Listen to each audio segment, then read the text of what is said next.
Good evening, my friend.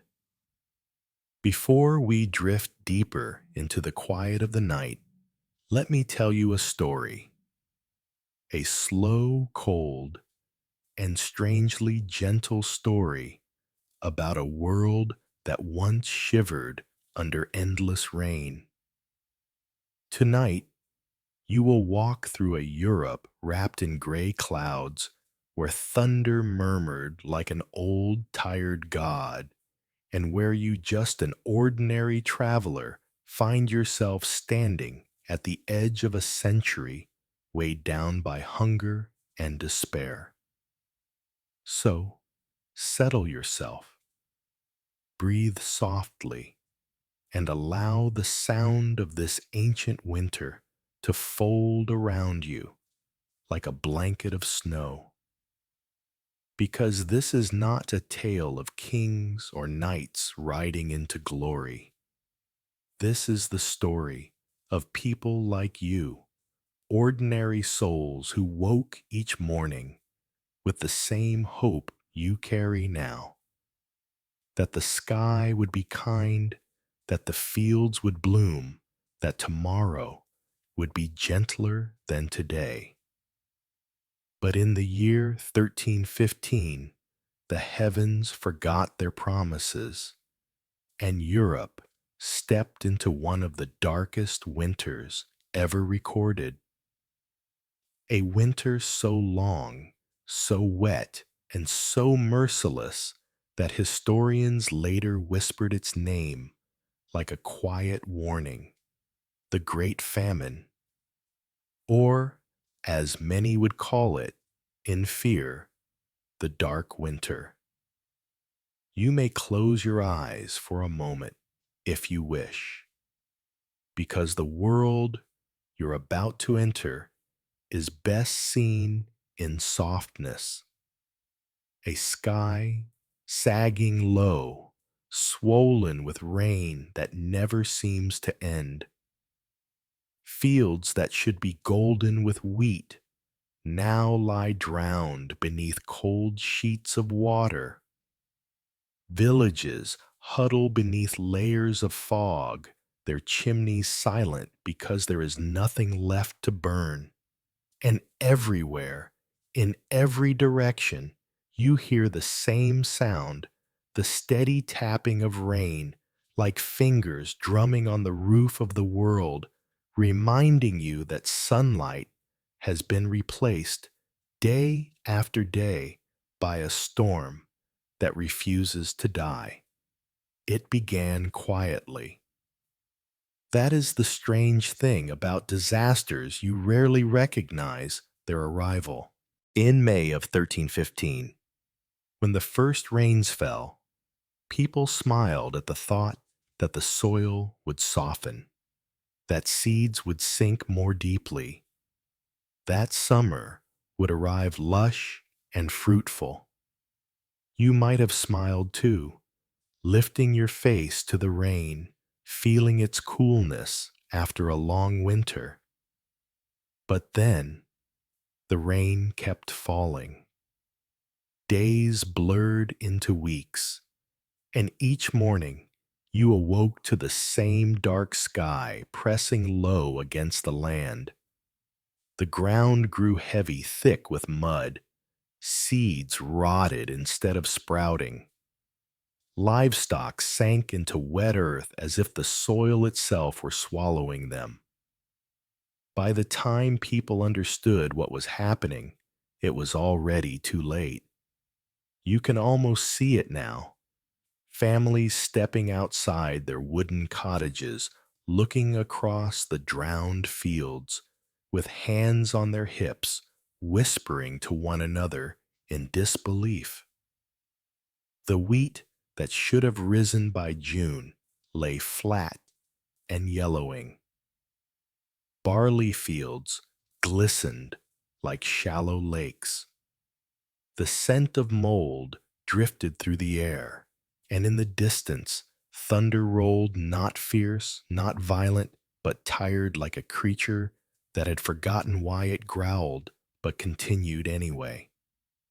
In that moment, you would have felt the shift, a subtle dread, a tightening in the chest, because you, like every peasant merchant, monk, and traveler in Europe, knew that the harvest was not just a measure of wealth, it was life itself. Without it, a single winter could crush entire regions. But this time, it would not be one winter. It would be three. 3 years of storms, cold summers, ruined harvests, rotting grain, and the kind of hunger that hollows a person from the inside out. You can almost hear the quiet panic ripple through the villages. The year 1315 passes into late summer, and people begin to gather whatever they can: roots, herbs, mushrooms, scraps of dried meat from last year's stores. But the storms do not go away. Early frosts creep in. Nights become longer, wetter, heavier. And next year becomes the phrase everyone repeats, as if saying it out loud might convince the sky to change its mind. Next year the harvest will return. Next year the rain will stop. Next year hunger will loosen its grip. But the sky keeps crying into the winter months, a cold and endless weeping that turns roads into rivers of mud. You walk through one such path, now your boots sinking deep, your cloak soaked through the air, smelling of wet earth and smoke. When you pass other villagers on the road, no one greets you. They are too tired, too hungry, too worried about what lies ahead. The first winter arrives early, and it is merciless. Food prices rise so quickly that people gasp when they hear them spoken aloud. Wheat becomes more valuable than silver. Bread shrinks in size but grows in price. Merchants begin hoarding grain guards, stand watch at village granaries, and the poor start to gather outside church doors with trembling hands, hoping for a single crust of bread. And as you stand among them, listening to their breaths, fog in the freezing air, you realize something important. This is not a story about the powerful. History often follows kings and queens, but famine does not. Famine follows you, the common people, the ones who work the fields, bake the bread, raise the children, chant the prayers, ring the church bells, and carry the world quietly on their shoulders. The Great Famine was a disaster written not in royal letters or chronicles of war, but in the stomachs of millions who simply tried to live. And here in this sleepy winter tale, you walk beside them. You feel the hunger creeping like frost. You hear the wind slipping through the cracks of wooden homes. You watch mothers hush their children with lullabies meant to quiet both fear and empty bellies. You see fires burning weakly because firewood too has become precious. And all around you, the world is dim, the kind of dimness that seems to swallow time itself.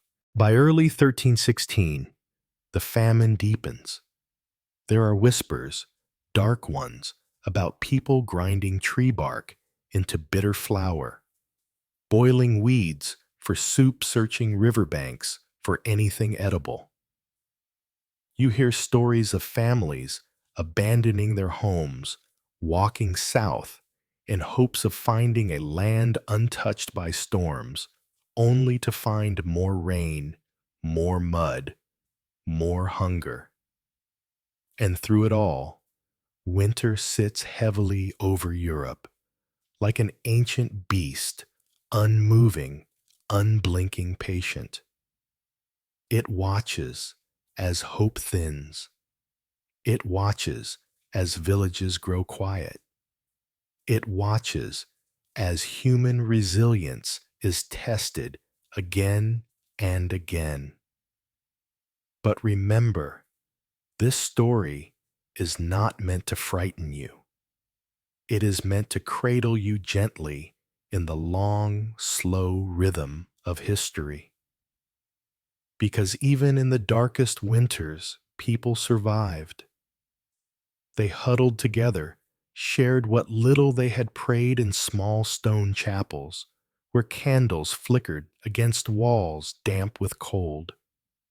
They whispered that every storm must end eventually. And somehow, through a kind of stubborn, trembling hope, they endured.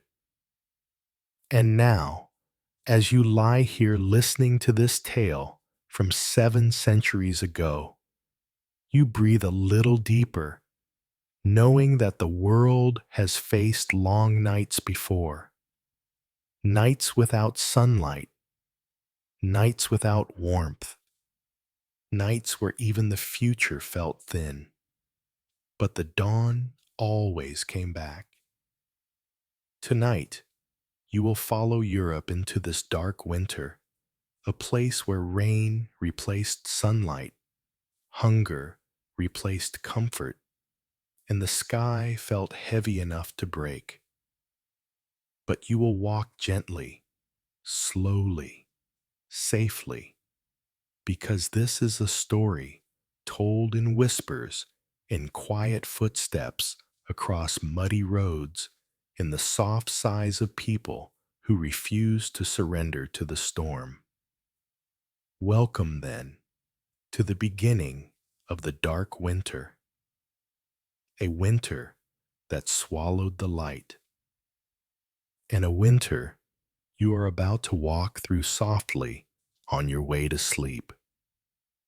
You remember the first rain of May 1315 as something gentle, almost comforting, a soft patter on the rooftops, a cool breath rolling down from the clouds, the kind of drizzle that usually promised a fertile summer.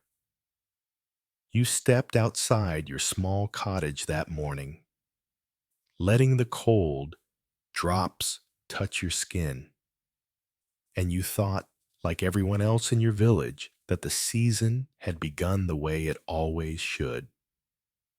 Wet soil, softened ground seeds waking quietly beneath the earth. But by the second week, the rain had changed. It no longer arrived in brief spells. It settled in as though it intended to stay forever. The sky turned a color you could never quite name, something between steel and ash, too heavy to be silver, too lifeless to be blue.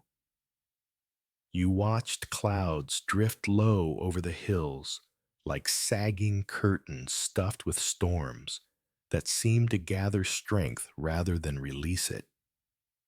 By the end of May, you knew something was wrong. Everyone did. Rain hammered the roofs at night, keeping you awake with its endless drumbeat. Thunder murmured in the distance without ever fully breaking. The fields that you normally plowed with confident steps had begun to look like shallow ponds. When you tried to walk across them, your boots sank deep, swallowed by mud that clung to you like a living thing. Every morning you stepped out of your home hoping just once to see the dawn break clean and bright. But each day, the same gray ceiling hung over the world, muting colors, muting sounds, muting hope. The sky refused to clear. You waited for the familiar warmth of late spring, for sunlight to break through the clouds the way it always had, but the world offered only more dampness, more chill, more silence. Even the birds seemed confused. Their songs grew shorter, thin, and uncertain, as if they too were losing faith in the season. The paths in your village transformed into winding rivers of brown water. Each step felt heavier than the last your boots coated in layers of wet soil that refused to let go. The air smelled of rot, wet hay damp timber, and something sour that hinted at decay beneath the surface of every field. When you passed neighbors along the way, their greetings were softer than usual, drawn out by fatigue. They wrapped their cloaks tighter, not only against the cold, but against the unease building inside each of them. By the time June approached, the rain had seeped into every part of life. It entered your clothes, your home, even your thoughts. You found yourself listening for the sound of droplets on the roof.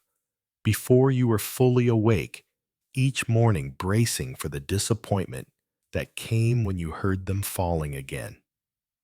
The sound had once been calming. Now, it felt like a reminder, one you could not escape, that the world was slipping out of balance. Villagers gathered at the edge of the fields, staring out over the drowned land with expressions you'd never seen before. Some shook their heads in disbelief. Others whispered about omens and divine warnings. A few insisted that the rain would stop soon, that the storms were simply one strange season, nothing more. But most people had already sensed the truth. The sky had turned against them. You joined them one evening, standing in the mist with your hands tucked under your arms to keep warm. A thin fog curled around your feet, clinging to the ground like a second layer of cold. The field stretched out in front of you, silent, unmoving, dead. The usual scent of early summer wheat was gone, replaced with the muddy, metallic odor of waterlogged soil. Someone beside you muttered, "It's never been like this." Another replied, "God is testing us." You didn't answer either of them. You just watched the storm clouds gathering in a slow, deliberate sweep across the horizon. They looked like massive beasts dragging their bellies across the sky, heavy with rain that had nowhere left to fall. You felt very small, then smaller than you ever had in your life, as if the sky itself were leaning down to swallow the land. That night, the storm came with a fury you hadn't expected. The wind pushed against your windows, rattling the shutters like a restless intruder. Rain slammed down so loudly that it drowned out everything else: the crackling fire, the creaking beams of your roof, even your own thoughts. Thunder groaned in the distance, long and low, like an ancient creature grumbling in its sleep. You lay awake in the dark, listening, counting the seconds between flashes of lightning, wondering if the morning would bring any sign of relief. But when the sun finally rose, if it could even be called rising, the light was dim and watery, filtered through thick curtains of gray. The world looked washed out, drained of color, as if the rain had stolen its life.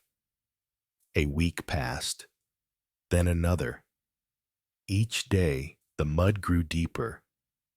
Each night, the rain grew colder. Farmers abandoned trying to save their fields, shaking their heads in despair as they stood knee-deep in water. Tools rusted where they were left. Wooden fences softened and sagged. Roofs sprouted tiny leaks that became larger, dripping steadily into buckets placed beneath them. Even the animals sensed the shift. Chickens roosted silently, their feathers puffed up against the chill. Cows grew restless, pacing circles in the barns. Horses snorted nervously at every roll of thunder. You could feel their unease, hear it in the way they shifted their weight, smell it in the air around them. The days blended into one long, wet stretch of time. You lost track of dates, lost track of the difference between morning and afternoon. The world had only two moods now raining and about to rain. One morning, while standing at your doorway, you lifted your face to the sky and whispered a question you hadn't dared say aloud before. When will this end? No answer came. Only the steady rhythm of raindrops falling with the same perfect indifference as always. And that was when you understood what everyone else was slowly realizing too. This was no ordinary storm. This was no fleeting season. This was the beginning of something greater, something heavier, something that would linger far longer than anyone wished. A great hunger was coming. You could feel it forming in the cold breath of the wind, in the dark curve of the clouds, in the wet rot creeping across the fields. And though you did not know its name yet, historians would one day call it the Great Famine. The people living through it would simply call it the winter that refused to leave. By early June, the land had stopped behaving like land.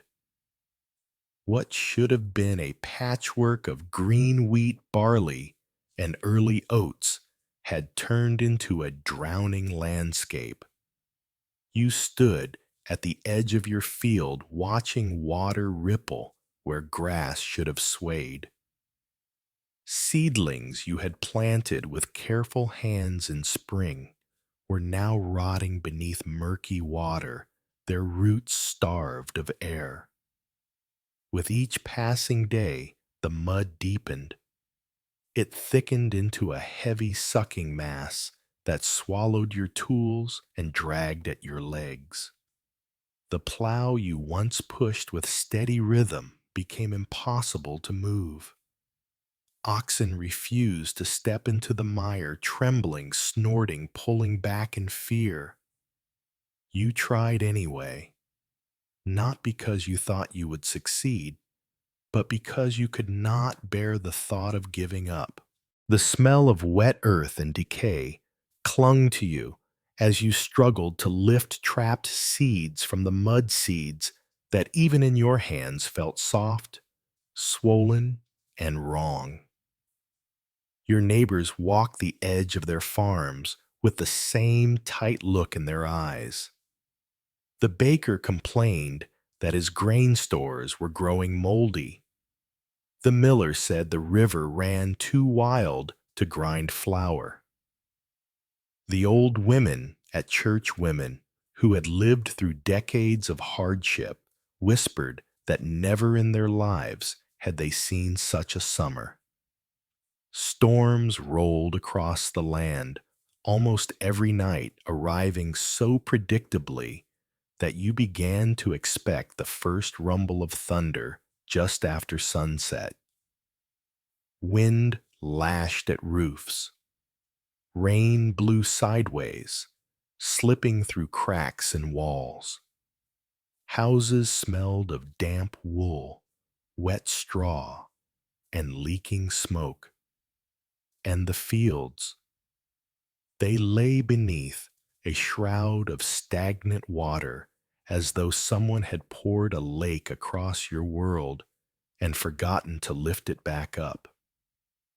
You walked those fields every morning not because there was anything left to save, but because it felt unbearable to stay inside and do nothing. Each step sent ripples across the water's surface, the reflection of the sky trembling beneath your feet. You could no longer see where the land ended and the storm began. The world had become a single breathless blur of gray.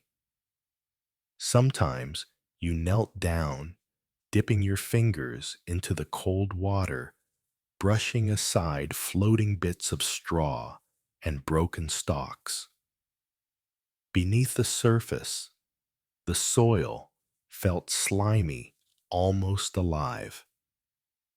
When you scooped a handful of earth, it oozed between your fingers like something that no longer remembered how to be soil. You wiped your hand against your tunic, but the smell lingered, a sour mix of mud rot and something metallic that made your stomach tighten. The village elders insisted that this was unnatural. They shook their heads and muttered about signs, omens, and ancient punishments. You watched them from a distance. Their cloaks soaked their faces pale, their boots sinking into the same hopeless mud as yours. Even their voices, usually firm, steady, had taken on a quiet tremble.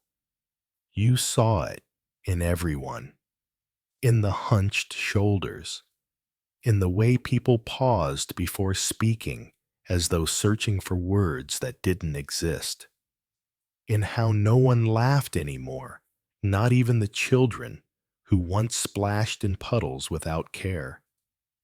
One afternoon, as the rain eased into a thin mist, you followed the sound of raised voices toward the village square. A small crowd had gathered under the eaves of the church, trying to stay dry. The baker stood at the center, holding a handful of ruined grain. You could see it from where you stood, dark patches of mold spreading like disease through every kernel. "It wasn't like this even in my grandfather's time," he said, shaking his head. "If this keeps up, there will be no flour, no bread." The silence that followed was heavy enough to feel on your skin. You turned away, unable to listen. You didn't want to imagine a world without bread, a world where even the simplest, most familiar comforts had been stolen by the sky. As you walked home, the rain grew stronger again, as if offended by the brief pause it had granted. It struck your face in sharp, cold needles. The wind pushed you sideways, making you grip your cloak tighter. By the time you reached your door, water streamed down your arms and dripped from your hair.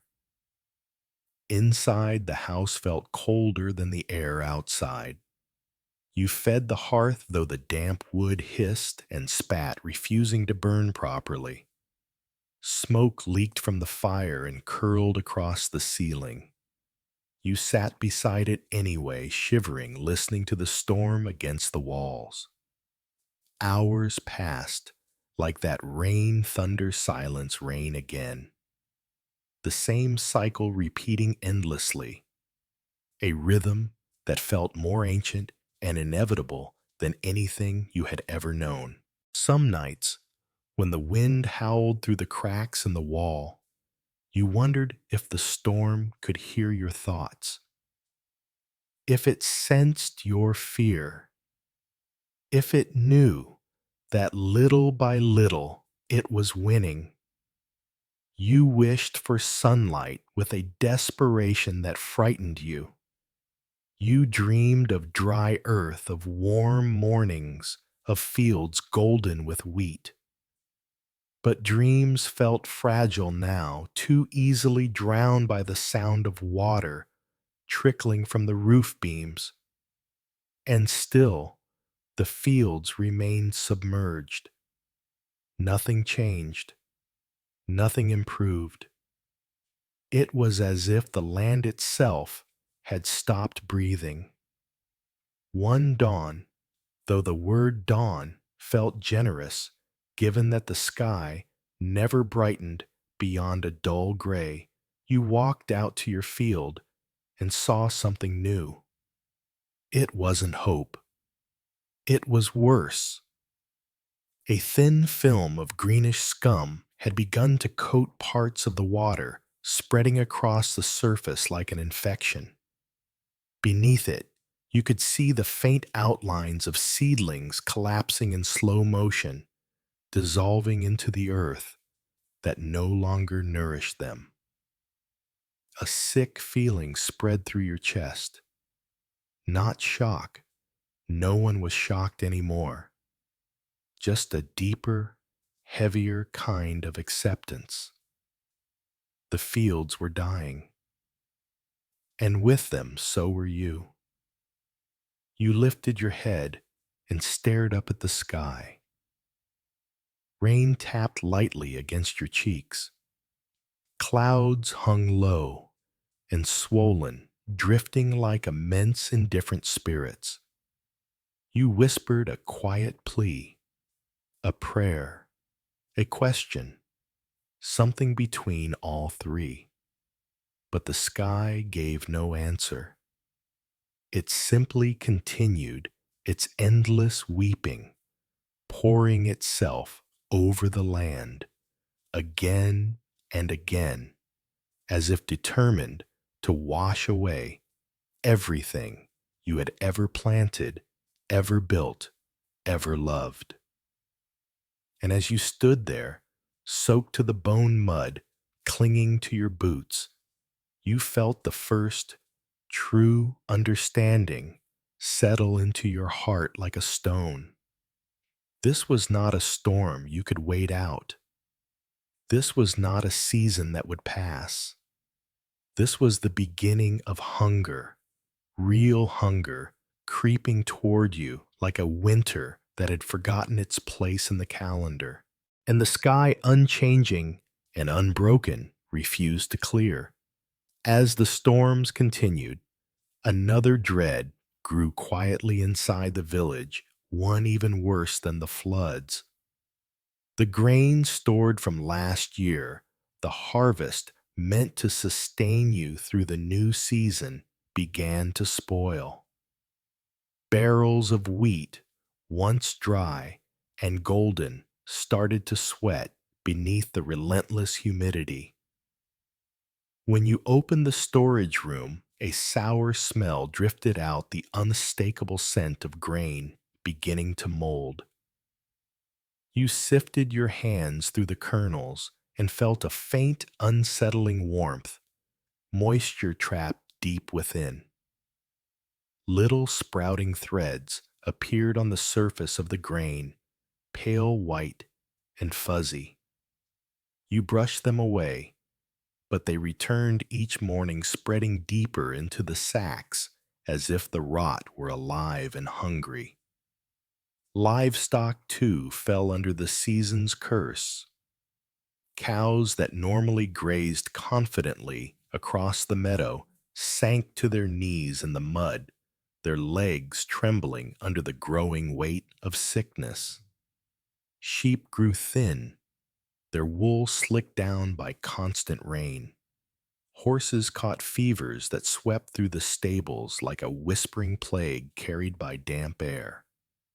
When one of your own oxen collapsed in the muck, its breath rattling weakly, you knelt beside it, feeling its warmth fade slowly under your hands. Rain fell steadily over both of you, on its matted fur, on your soaked clothes, on the dying season itself. You wanted to cry, but the sky seemed to have taken that task from everyone. It cried enough for all of Europe. The loss of livestock wasn't just heartbreaking, it was catastrophic.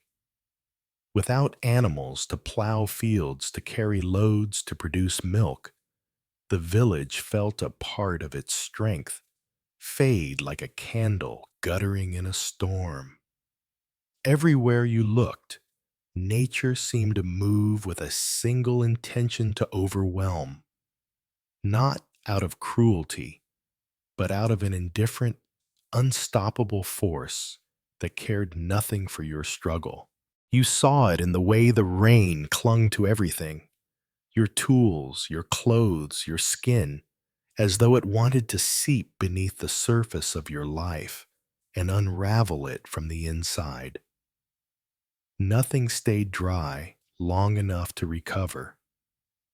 Nothing stayed warm long enough to comfort. Even the air felt unsettled, thick with a chill that didn't belong to summer.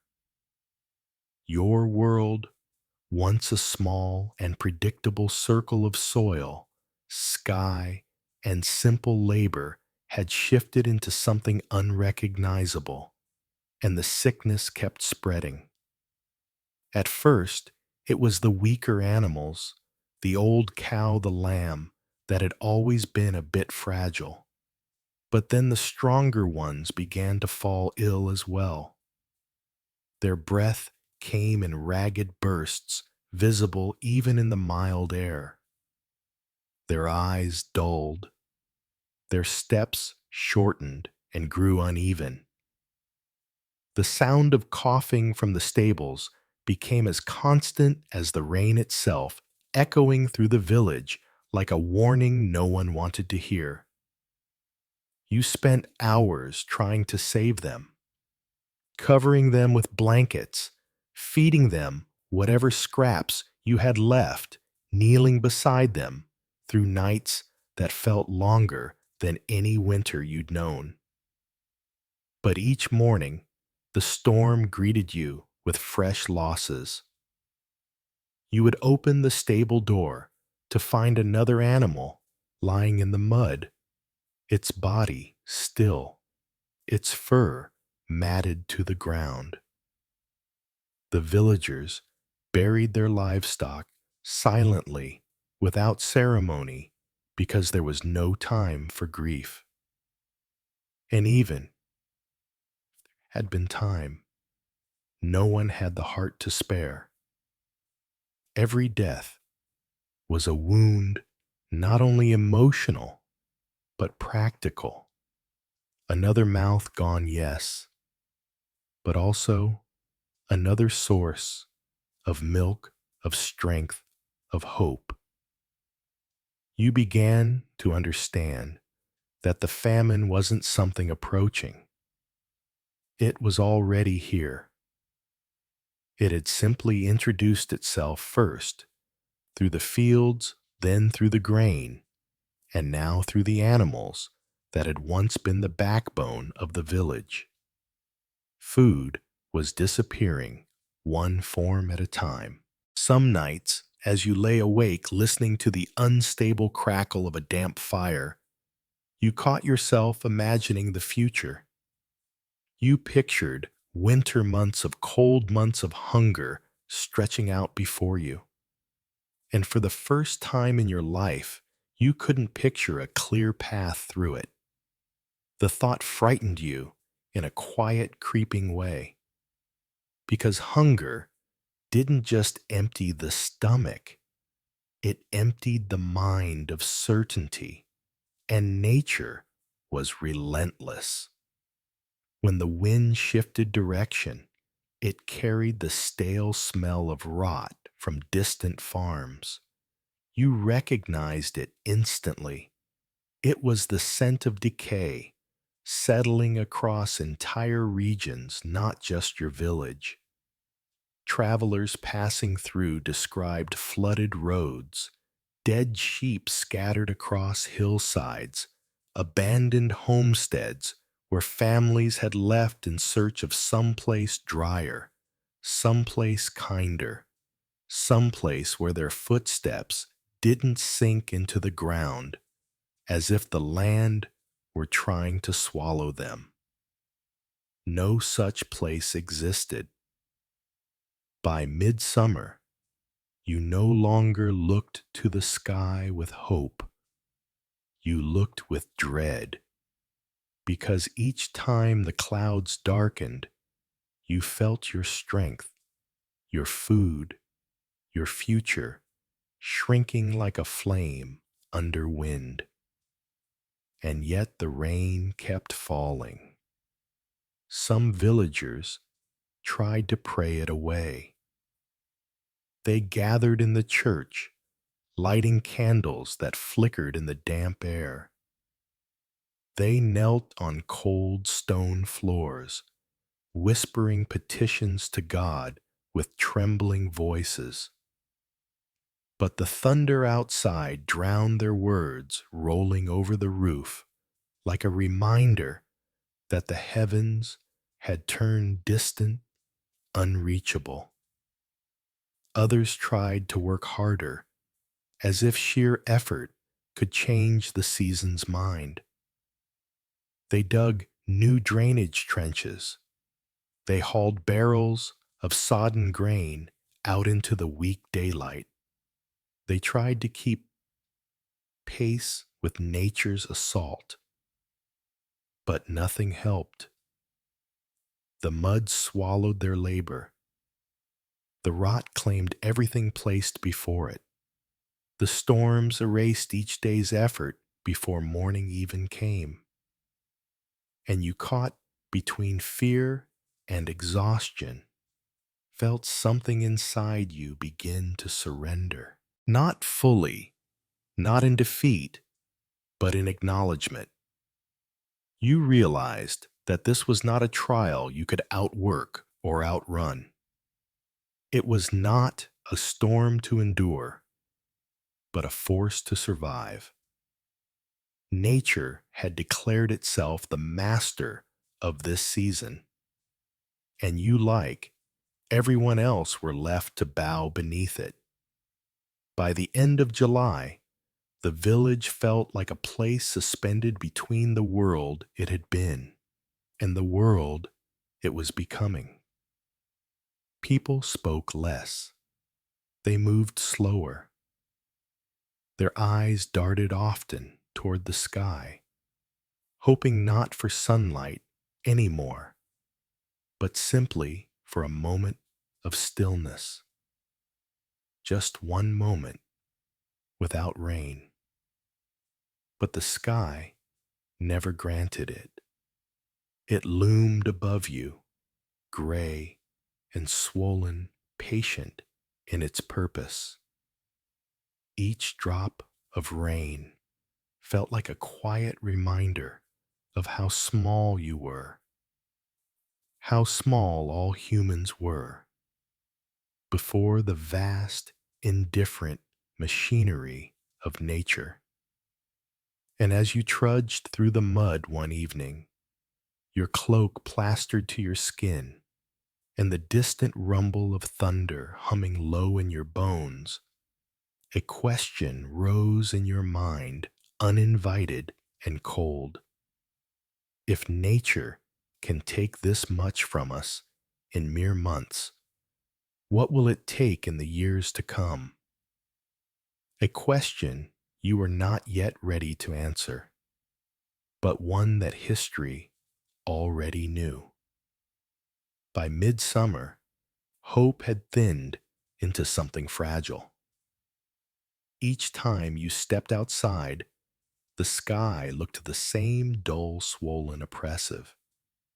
A sky that pressed its weight onto your shoulders as if to remind you that sunlight no longer wished to visit. On days when the rain paused, a brief mercy, you found no joy. Instead, You felt a strange unease, like a wounded animal waiting for another blow. And the blow always came. Dark clouds would gather on the horizon, moving in slow, deliberate marches, swallowing the last traces of blue. You could almost imagine the storm as a great silent army spreading across the countryside, conquering everything it touched. There was no negotiating with it, no pleading, no protection. Nature was not a mother or a guardian. Nature, in these months, felt like stone, massive, unfeeling, unmovable. As you watched yet another curtain of rain sweep across the fields, you realized that the world was not punishing you. It simply didn't care. The storms would continue, whether you prayed or cursed, whether you fought or surrendered.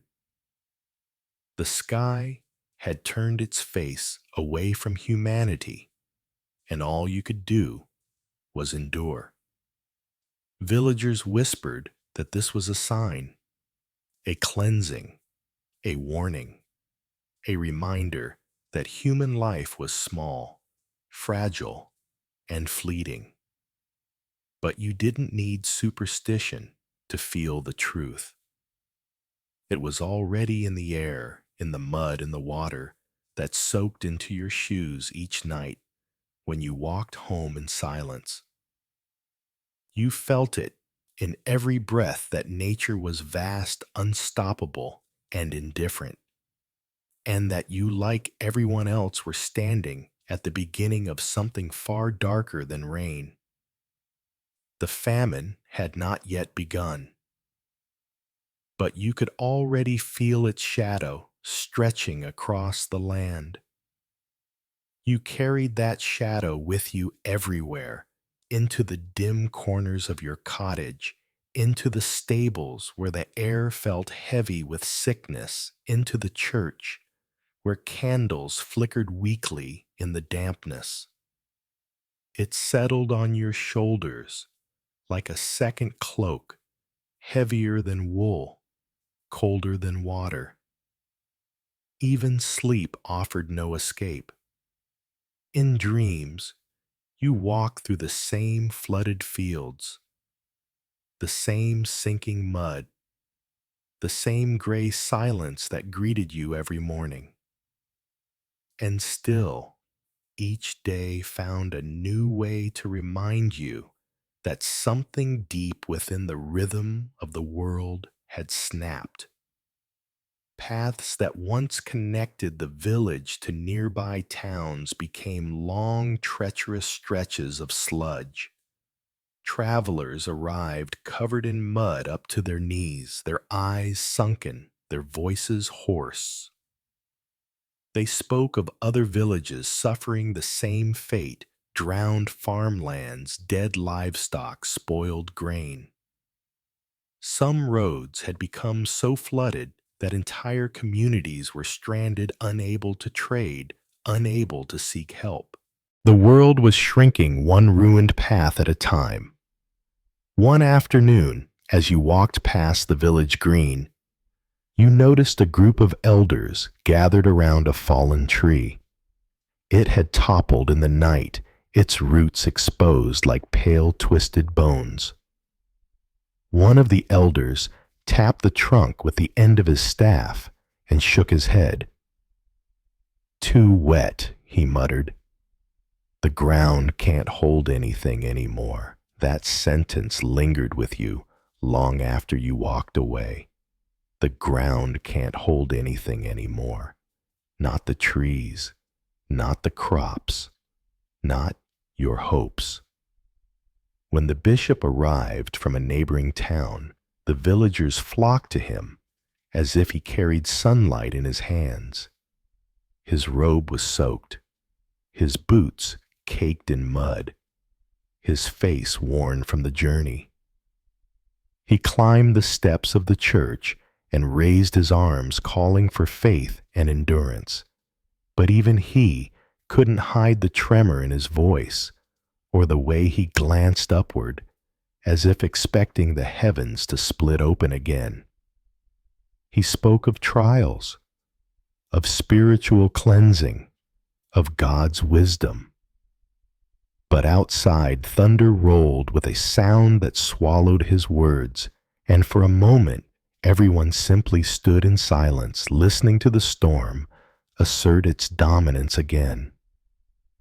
It was hard to believe that faith alone could steady a world that no longer seemed steady at all.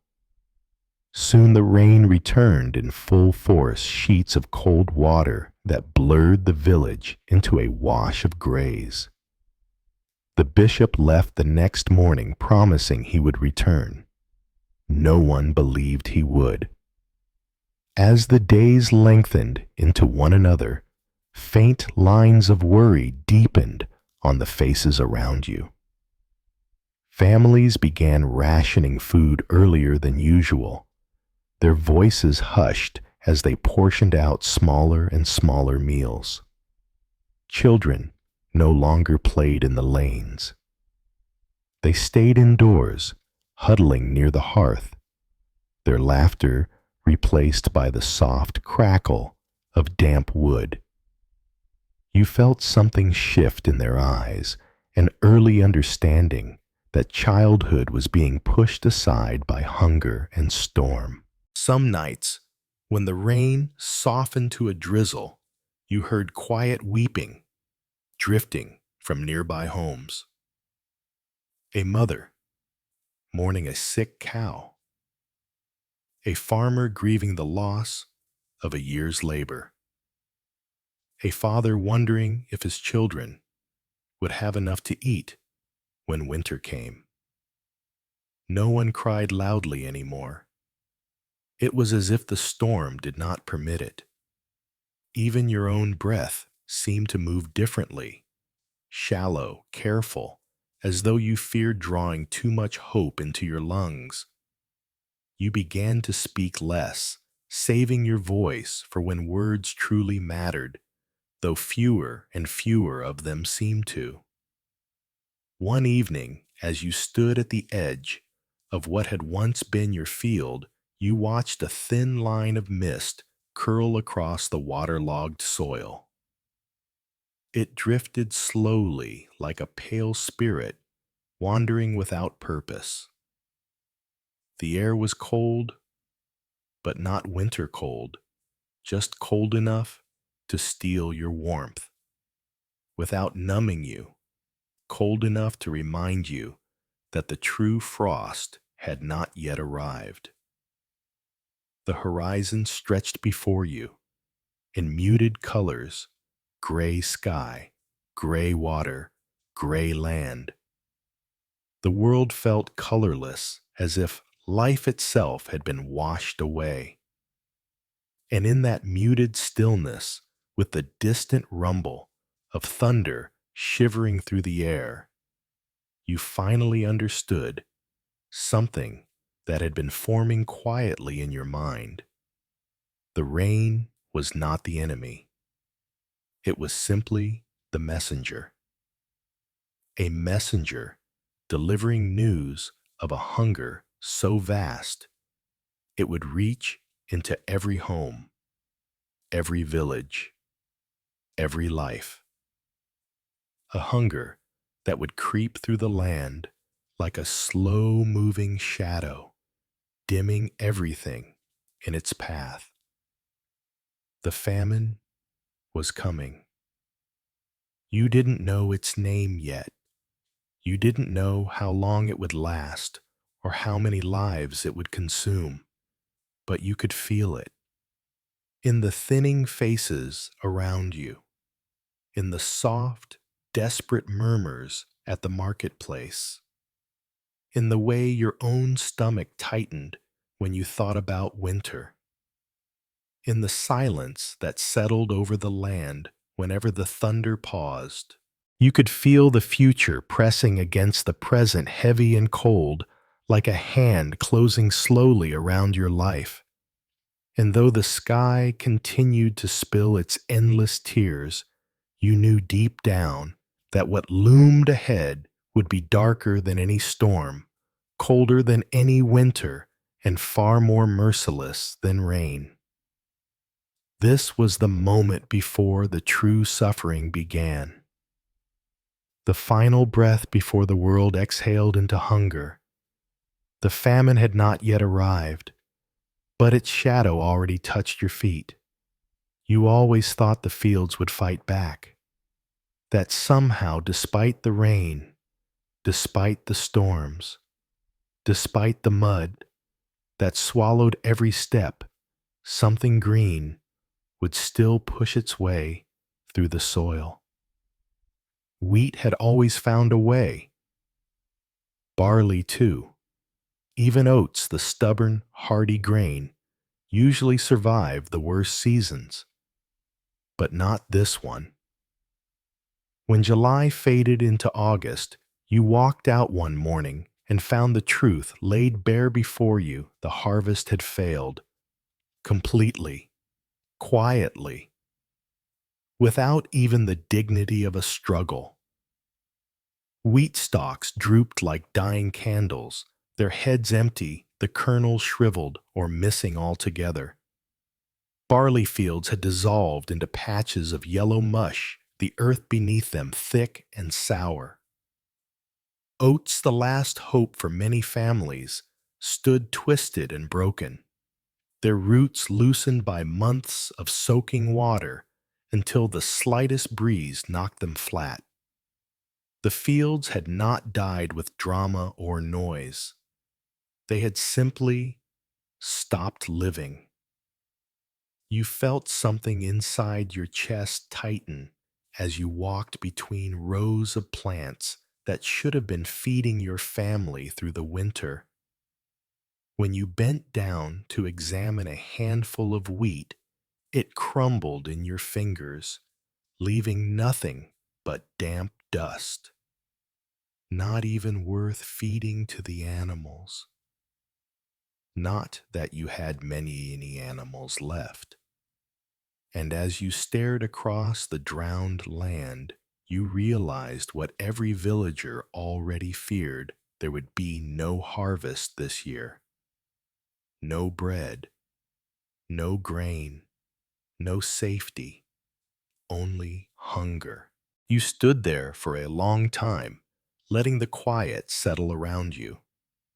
There was no bird song, no rustling of leaves, no hum of insects, only the faint dripping of water from dying stalks, a sound so soft it felt like the land was whispering its last breath. Even the wind seemed reluctant to move, as if it too sensed the weight of what had been lost. A part of you wanted to scream. Another part wanted to cry, but neither sound came. The grief you felt was too heavy for noise. It sat in your throat, in your stomach, in the slow, aching beat of your heart. Behind you, the village remained still. People stayed inside their homes longer each morning, now afraid of what they might see, afraid of what the daylight would reveal. Doors creaked open only when necessary, and even then, you could tell neighbors hesitated before stepping outside, as if stepping out meant accepting a truth none of you wanted to face. As you walked back toward your cottage, you passed familiar faces wearing unfamiliar expressions. The blacksmith leaned against the side of his forge, staring out at the rain-washed world with empty eyes. His fires burned low. There was little demand for tools when the land itself refused to work. The shepherd sat on a stool beside an empty pen, his hands clasped together, his posture slumped. Most of his flock had been lost, swallowed by sickness and mud. And the children, their eyes were the hardest to meet. Their cheeks, once round and flushed with play, were now sharper paler. They no longer chased one another across the lanes. Instead, they clung to their mother's cloaks, watching the world with a quiet fear that children should never have to feel. You reached your door and paused, catching sight of your reflection in a puddle. The face staring back at you looked older than it had in spring, lined by sleepless nights, hollowed by worry. Hunger had not yet touched you deeply, but its shadow clung to your expression like a smudge that no amount of washing could remove. Inside, the air smelled of damp straw and fading hope. You lit a small fire, though the wood never seemed dry enough to burn properly. Smoke curled up and drifted toward the ceiling, struggling to escape through the chimney. You pulled out the last sack of grain you had stored months ago, feeling its weight far lighter than you remembered. You opened it and sifted your hand through its contents, finding the same sickening truth you had seen in the fields. The kernels were soft swollen, beginning to mold. Even the past had begun to rot. You set the sack aside and sat beside the fire, listening to the faint crackle of damp wood. The warmth barely reached you. You wrapped your arms around yourself, trying to steady your breathing, trying to quiet the rising tide of worry. Soon, you told yourself, soon you would have to tell your family. Tell them that the fields were gone, that the animals were gone, that the food was gone. You wondered how they would look at you. With fear, with anger, with the same hollow, sinking dread you felt. A soft knock interrupted your thoughts. You opened the door to find your neighbor, a man you had known for years. His face was wet, not from the rain, but from tears that had fallen silently. He held something in his hands, a bundle wrapped in cloth. He unfolded it just enough for you to see the contents, half a loaf of bread, small and dark.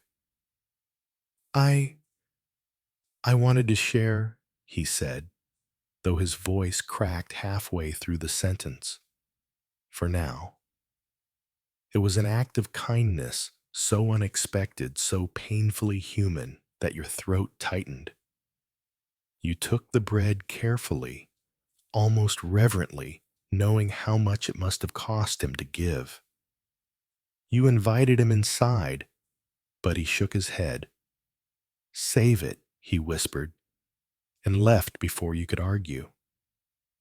You looked down at the bread, rough, small, cracked at the edges.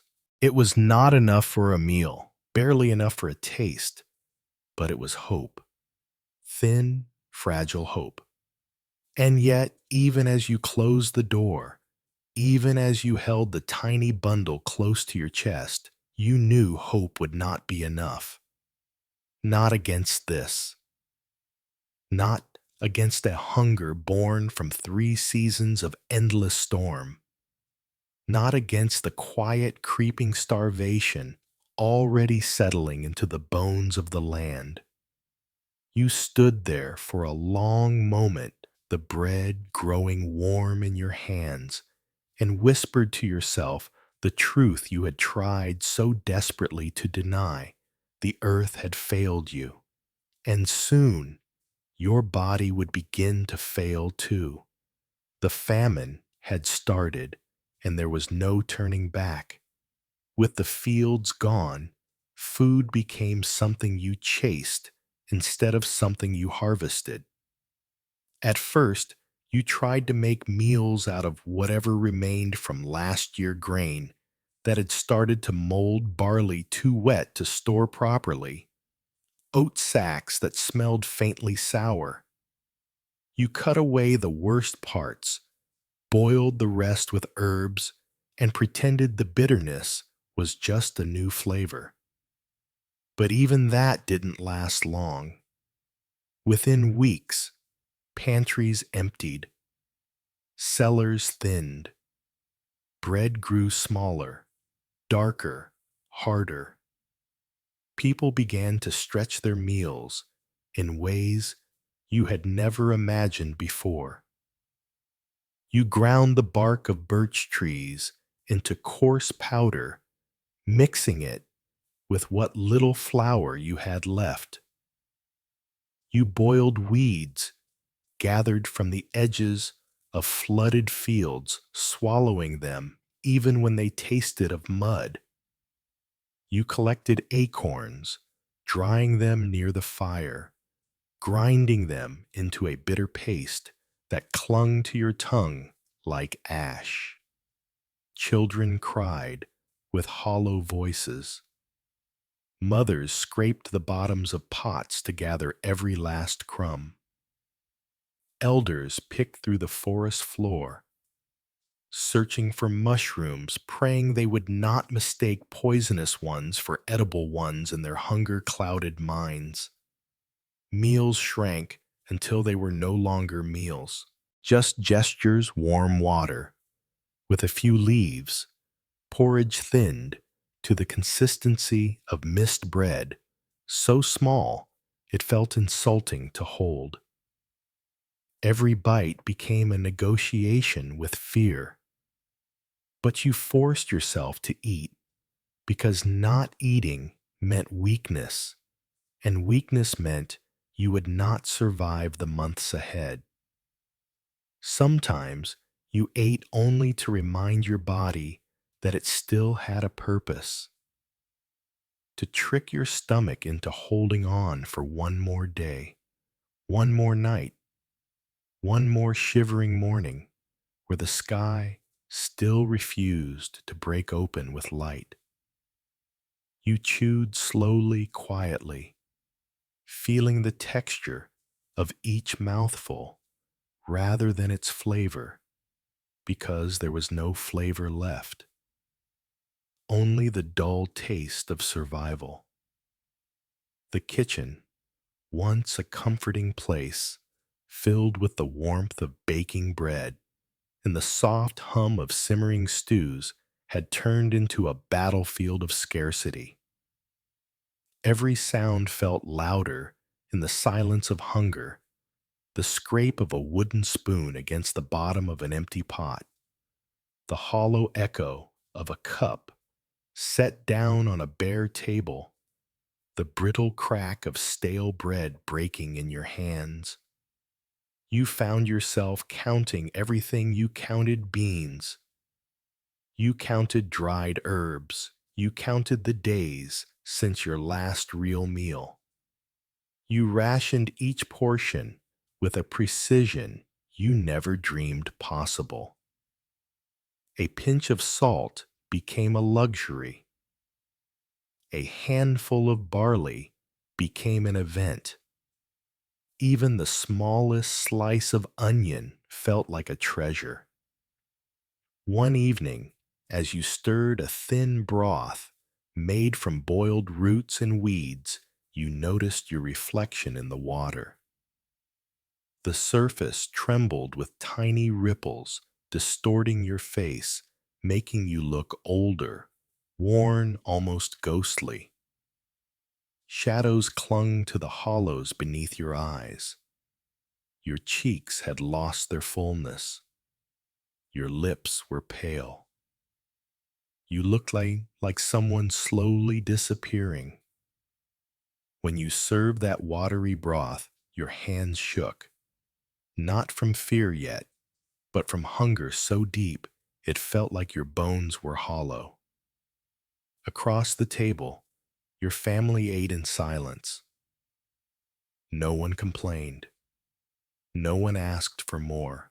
They simply lifted their wooden spoons, swallowed carefully, and stared at their bowls as if expecting them to fill again by magic. You wished they would. You wished anything would. As the days passed, desperation began to change the village. People who once shared freely now locked their doors at night. Neighbors who had laughed together during harvest seasons now avoided eye contact, afraid of the questions that might follow. Children wandered closer to the forests, picking berries far too young to be eaten, not caring about the risks. And yet, in the midst of this growing hunger, there were small, flickering moments of humanity, tiny sparks against the darkness. You saw a mother give her share of bread to her toddler, her own stomach growling loudly enough for everyone to hear. You saw an elderly man place a handful of mushrooms on a widow's doorstep before shuffling away. You saw a friend quietly slip you a piece of dried fish he had hidden for weeks, his expression serious, almost stern, as if kindness itself might break if handled too gently. But even kindness had its limits. Even generosity could not conjure food from dead soil. Soon enough, these small acts became rare, replaced by something sharper, a quiet panic, a creeping desperation that lived unspoken in every home. Children grew thinner.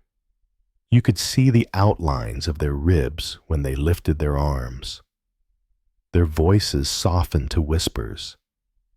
Some stopped playing altogether, leaning against walls or sitting barefoot on cold floors, too weary to move. You noticed the change in the adults as well. People walked slower, conserving energy. Their steps faded into soft shuffles. Their words slurred from weakness.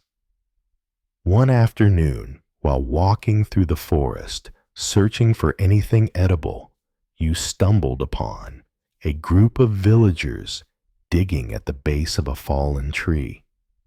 They scraped away pieces of bark with knives and stones, collecting anything they could crush into powder. Their faces were hollow, their eyes wide and unfocused. They did not look up when you passed. They were too busy surviving. You watched them for a moment longer than you meant to. There was no shame left, no embarrassment. Hunger had stripped all of that away. That night, as you returned home with only a handful of sour berries and a few brittle roots, you felt something shift inside you. Not a breaking, but a bending, like a branch sagging under too much snow, unsure of how much more weight it could bear. You lit the fire, warmed your hands, and prepared another small, thin meal. You ate slowly, counting each swallow, steadying your breath. And for the first time, you allowed yourself to whisper, barely audible, even to your own ears. Will I make it through the winter? It was a terrifying question, but the silence that answered you was worse, because silence in times like these was the closest thing to truth. As food disappeared, money lost its meaning. What good were silver coins when there was no bread to buy, no grain to trade, no animals left to slaughter? Yet the markets still opened, fueled by desperation and fear. Merchants unrolled their blankets, displaying what little they had. Sometimes a sack of questionable rye, sometimes a few handfuls of beans already starting to soften from dampness. You stood at those markets more than once, clutching your pouch of coins, feeling them grow heavier as food grew scarcer. Prices changed so quickly that your mind struggled to keep up. A loaf of bread cost twice as much on Monday, 3 times as much by Wednesday, 5 times as much by Sunday. Some regions saw prices rise by 200 to 300%, others even more. You witnessed fights break out quiet at first, then louder as hunger sharpened tempers. Men grabbed bread from one another's hands. Women argued fiercely over a single scoop of grain. Children hovered nearby, like ghosts, watching with wide, frightened eyes. The sheriff tried to maintain order, but even his voice wavered as he watched the chaos grow. You could see the hunger in him, too. Hunger didn't care about authority. At night, when the rain softened slightly, you heard footsteps outside. Thieves, desperate ones. Neighbors whispered that strangers had begun raiding barns, stealing whatever livestock remained. Sometimes even slaughtering animals on the spot, too starving to carry them away. Villagers locked their doors with shaking hands, though no one truly believed a wooden latch could stop a starving man. And then came the worst sight of all families leaving. Carrying bundles on their backs, leading thin children by the hand, they walked away from the village in search of places rumored to have food. Some headed south. Some followed traders' paths. Some simply wandered into the hills. You watched them go, their figures shrinking in the gray distance, and wondered if you would ever see them again. You doubted it. You stood there long after they disappeared into the mist, your hands cold, your breath shallow, your heart caught between wanting to follow them and knowing there was nowhere left to run. The rain hung in the air like a curtain, blurring their shapes until they were nothing more than shadows, shadows swallowed by a world that had stopped caring whether anyone survived. The village grew quieter with each passing day. Houses that once glowed with firelight now sat dark in the evenings. Doors that once swung open freely now stayed firmly shut. The lanes, once filled with chatter and movement, felt abandoned, emptied not only of people, but of spirit. It was as though the hunger had hollowed out the very air, leaving behind only a gray emptiness that settled into your bones. You noticed fewer footprints in the mud each morning. fewer voices drifting through the fields, fewer signs of life, and slowly, almost without realizing it, you became one of those left behind, one of the ones who stayed, not because you believed things would improve, but because you had nowhere else to go. Your home, your memories, your land, they tied you here, even in ruin. Rumors began to reach the village in hushed tones and trembling whispers. Stories of abandoned towns swallowed by mud and silence. Stories of roads lined with people begging for scraps that didn't exist. Stories of mothers clutching children who had grown too weak to walk. Each rumor arrived like a cold wind slipping under your clothes, stealing whatever warmth remained in your heart. One evening, at the edge of dusk, you walked down to the river, hoping to find a fish, just one, to add to a thin stew. The river, swollen from months of unrelenting rain, moved fast and angry, its surface a swirling mirror of gray clouds.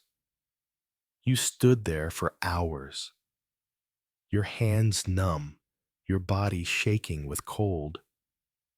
You caught nothing, and as the last light faded, you made your way back along the slippery path. That was when you saw them, a group of villagers gathered around a fallen wagon near the old oak. The wagon belonged to a merchant who had tried to pass through its wheels, stuck deep in the mud, its contents spilled into the muck.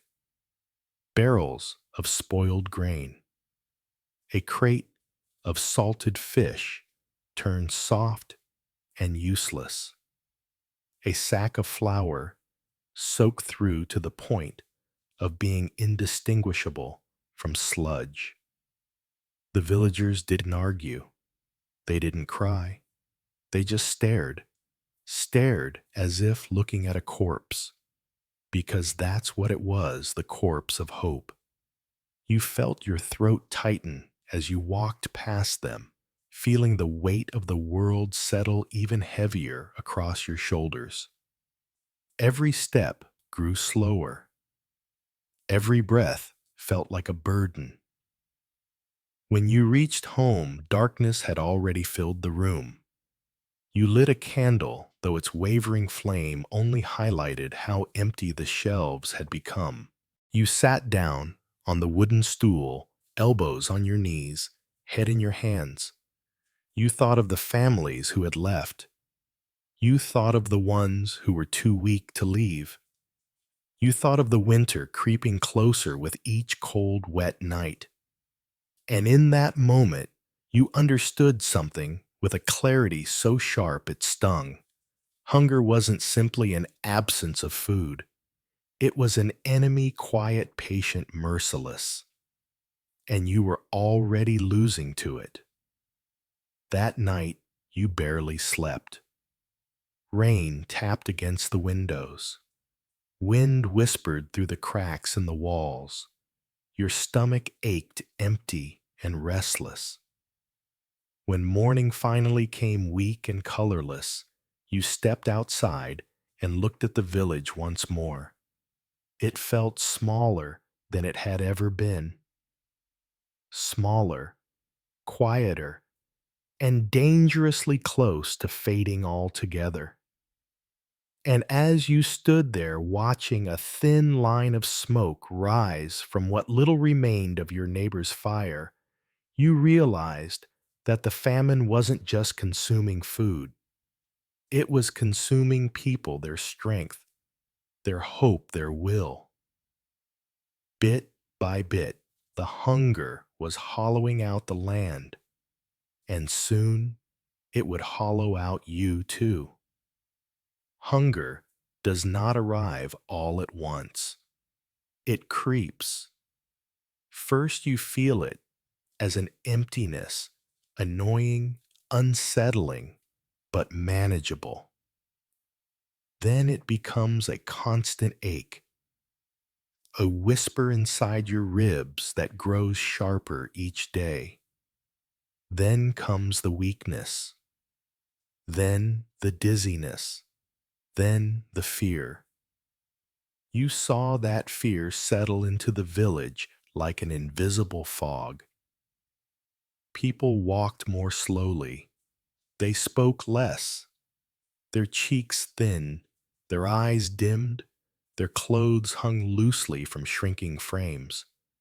Children no longer ran. They sat quietly near hearths, watching their parents with tired, questioning eyes. And you felt it too.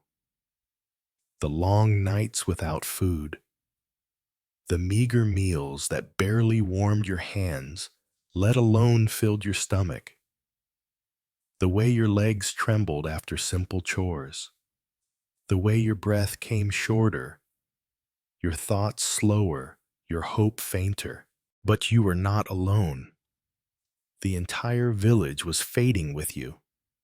One hunger shared by hundreds of stomachs, hundreds of hearts, hundreds of prayers unanswered. Rumors spread of villages farther north where people had already begun dying quietly at first, then more quickly. You weren't sure which frightened you more, the thought that it might be true, or the thought that it might soon be true here. And as you lay awake, one rain-soaked night, listening to the wind breathe through the cracks in the wall, you realized something terrible. The fields had died, the animals had died, and now, slowly, the people were beginning to follow. The famine was no longer a shadow. It was here, a presence as real as the storm outside your window. And all you could do was brace yourself against the hunger, the cold, and the dread of the winter still to come. You noticed the change in yourself before anyone said a word. Your hands, once strong from years of working the fields, trembled when you lifted even light objects.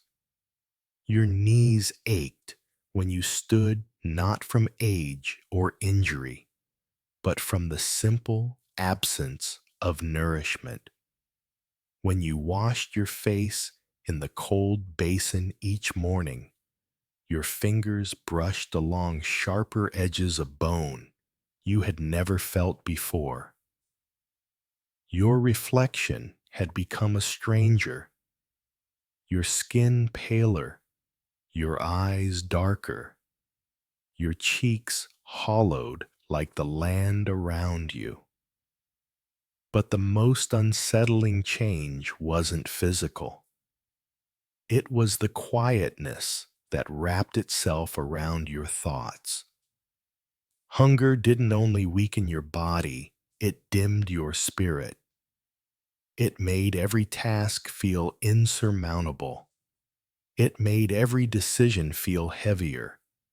It made every worry echo louder in the chambers of your mind. Even the weather seemed sharper, crueler. The rain was colder, the wind harsher, the nights longer. You curled beneath blankets that once kept you warm, only to find they now felt thin and useless against the creeping chill. There were moments you could swear the cold was inside you, radiating outward rather than pressing in. One morning, you stepped outside and saw a neighbor collapsed in the lane. He wasn't dead, not yet, but his breathing was shallow, his lips cracked, his movements sluggish. You helped lift him to his feet, but he felt weightless in your arms, as if hunger had hollowed him out until he was more shadow than flesh. He tried to speak, but no words came, just a faint rasp. You guided him back to his home, where his wife thanked you with a voice thickened by grief. She offered you a small bowl of thin broth in gratitude, but you refused gently. You knew she needed it more than you did. As you stepped away, the sound of her quiet sobbing followed you down the lane. Not long after the first death occurred in your village, a boy not more than 10 years old grew too weak to stand, then too weak to sit, then too weak to swallow. His family did everything they could, feeding him bits of boiled roots, holding him close near the fire, singing to him softly as his breaths grew fainter.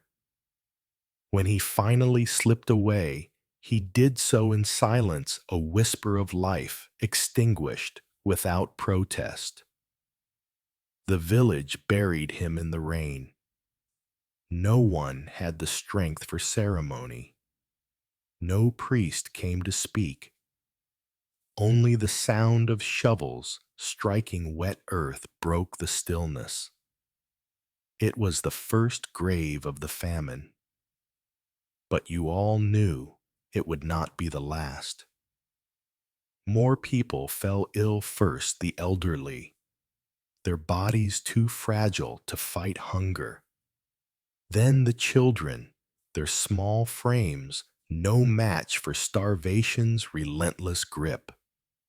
Then the adults, who had given too much of their own food away, sacrificing themselves for their families. You saw shoulders sag. You saw lips go gray. You saw eyes lose their spark. And through it all, the rain continued, a constant reminder that nature cared nothing for your suffering. One evening, you sat by the fading fire, your stomach twisting in dull, aching knots. The house was quiet, too quiet. Even the usual creaks of the walls seemed subdued, as if the building itself were conserving energy. You listened to the wind slipping through the cracks, carrying with it the faint scent of wet earth and decay. It sounded almost like breathing the slow, uneasy breath of something vast and ancient watching over you. For a moment, you closed your eyes and wondered how many others lay awake that night, feeling the same hollow ache, the same cold dread. You pictured the entire village wrapped in darkness, each home holding its own quiet suffering. And then you imagined the world beyond hundreds of villages just like yours, thousands of families facing the same starvation, the same fear. The famine was not just here, it was everywhere. A sickness of the land, spreading through soil and weather and harvest until it settled into the bodies of its people. As you curled deeper into your blanket, your breath shaky and shallow, a thought rose inside you, slow, heavy, and frighteningly clear. This is only the beginning. For though hunger had taken root in the summer, the true test, the true terror would come with winter. A winter that promised no warmth, no harvest, no mercy. And as the candle beside you flickered weakly and finally went out, you let the darkness wrap around you and understood. You were walking toward a season where even hope might not survive. It began with the children. You noticed it one cold morning when you passed the baker's house and saw his daughter, normally a lively girl, who chased chickens and skipped stones, sitting perfectly still on the doorstep. Her knees were drawn to her chest, her arms wrapped around her thin frame. She didn't look up when you approached. She didn't speak. She didn't move. Her eyes, once bright and full of mischief, had turned dull, watching nothing, just staring. Children were always the first to change. Their laughter faded into soft murmurs, then into silence. Their play stopped altogether. Toys lay abandoned in the mud wooden wheels, half-buried cloth dolls, soaked and forgotten. They moved slower now, dragging their feet through the lanes. Their clothes hung loosely, their ribs visible through the fabric. When you held a child's hand, it felt startlingly light, as if you were holding only air wrapped in skin. Even their cries changed. No more wailing or tantrums, just thin, tired sounds, like sighs escaping from deep inside their tiny chests. Parents tried to comfort them, offering whatever scraps they could save: a crust of bread, a handful of sour berries, a sip of broth. But nothing was enough. Mothers held their children longer, tighter, afraid to let go. Fathers stared at their empty fields with hollow eyes, wondering how long their sons and daughters could last. And in the quiet moments when the rain softened and the sky hung heavy and still, you heard a question echo in every home, though no one dared to speak it aloud. How do you protect a child from hunger? There was no answer, only silence, deep, thin, trembling silence. As the summer deepened into its gray, wet despair, some villagers reached their limits. You first noticed it one evening when walking along the main path. A door stood open, just slightly, barely a hand's width, but enough to send a shiver through you. No candlelight flickered inside. No voices murmured behind the walls. The air felt cold, untouched. You stepped closer and saw the signs: a bowl overturned, a stool tipped on its side, a cloak missing from its hook. They were gone, all of them, a whole family, mother, father, 3 children. They had left with the same quiet desperation of a bird slipping from its nest before dawn. No farewells, no explanations, only the small imprint of their footsteps in the mud, leading away from the village toward the uncertain distance. They weren't the only ones. Over the next days, more homes were found, the same way. Doors unlatched, hearths, cold belongings scattered in a rush. Some took their animals. Some took only what they could carry. Some took nothing at all. People whispered that these families were chasing rumors, whispers of drier lands, of monasteries offering bread, of distant towns with stores of grain still untouched by the storms. But you knew better. These weren't rumors they believed. They were wishes, fragile, desperate wishes. And hunger had a way of turning wishes into directions. You watched many leave. You watched fewer return. And those who did, their faces were gaunt, their eyes wide with a haunted emptiness. They spoke very little.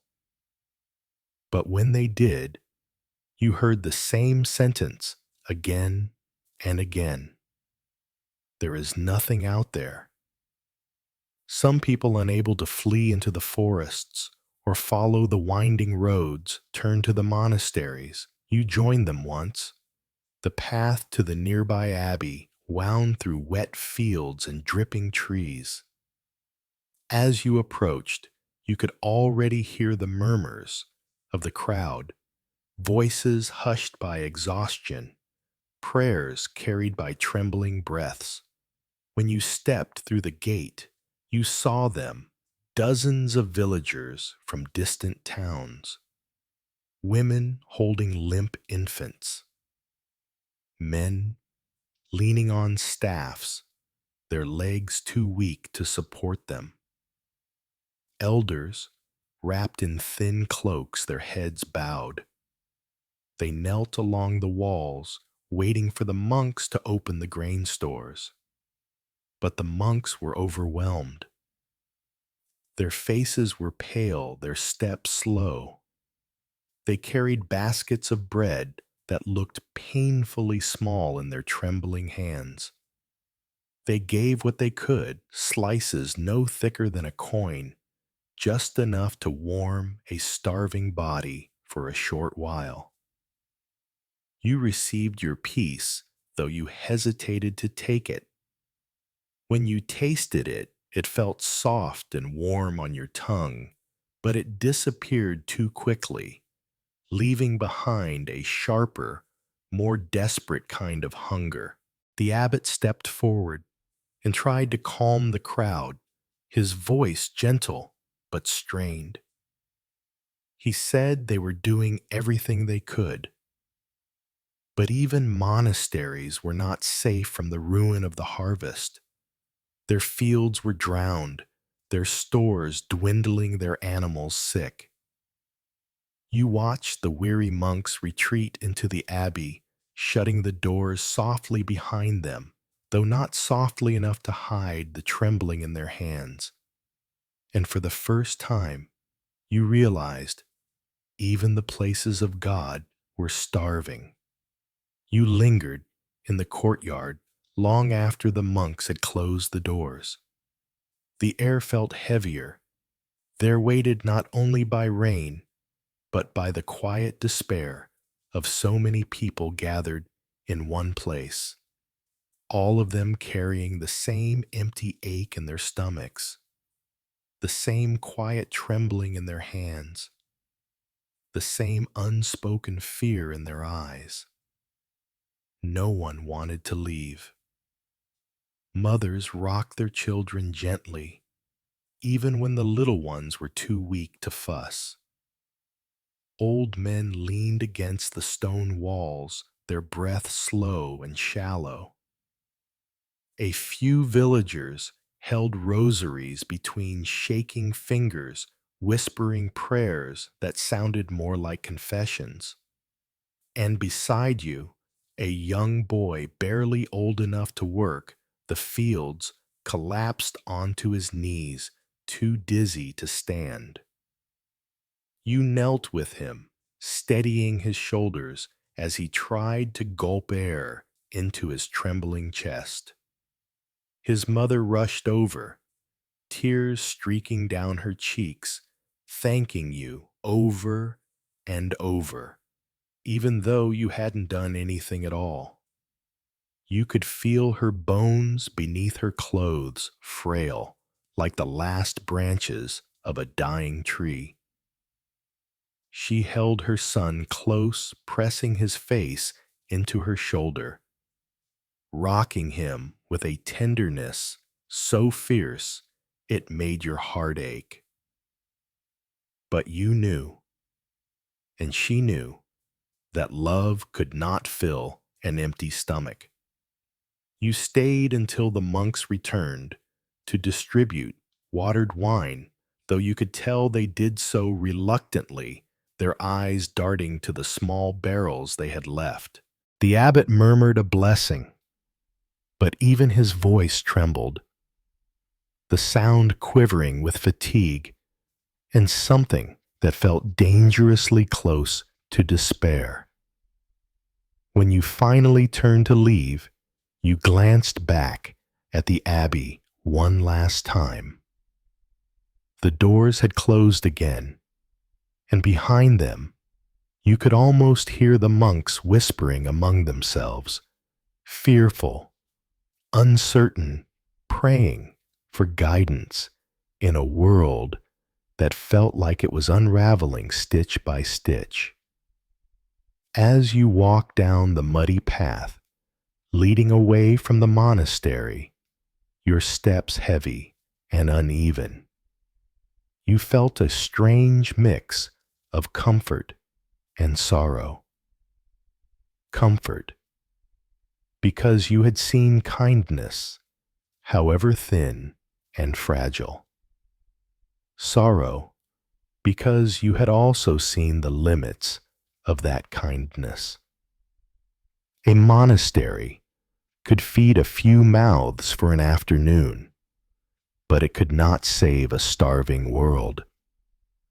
Rain began to fall again, soft, at first tapping lightly on your hair and shoulders, then heavier until the entire countryside blurred into streaks of gray.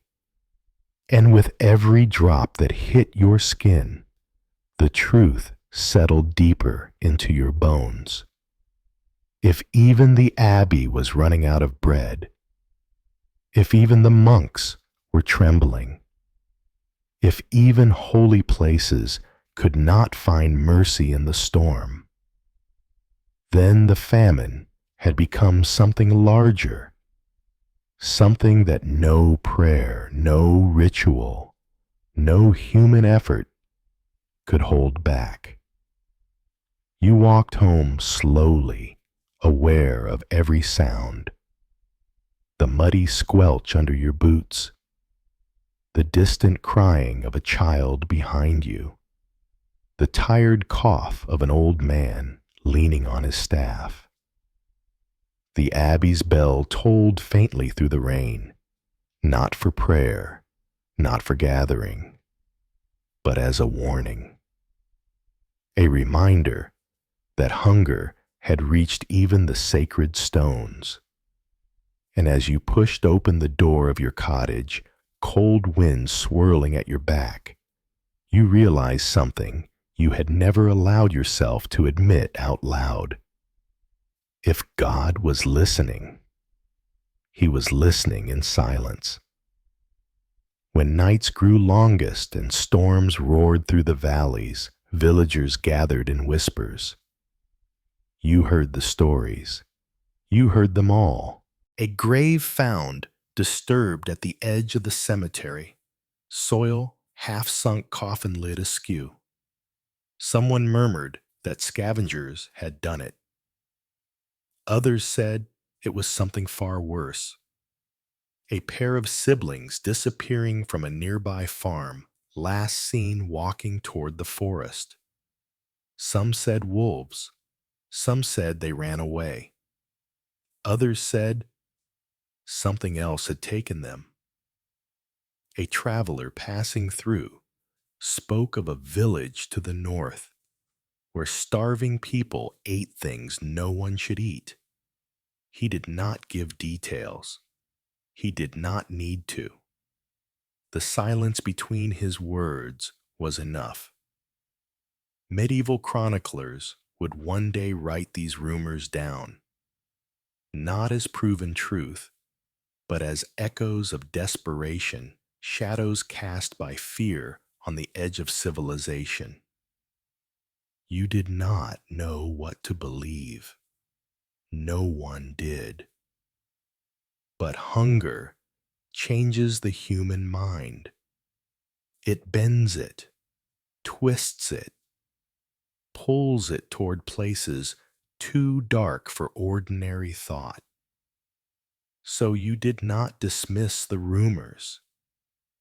You simply folded them into the growing weight inside you, a weight made of dread and empathy, and the cold knowledge that people will do anything to survive.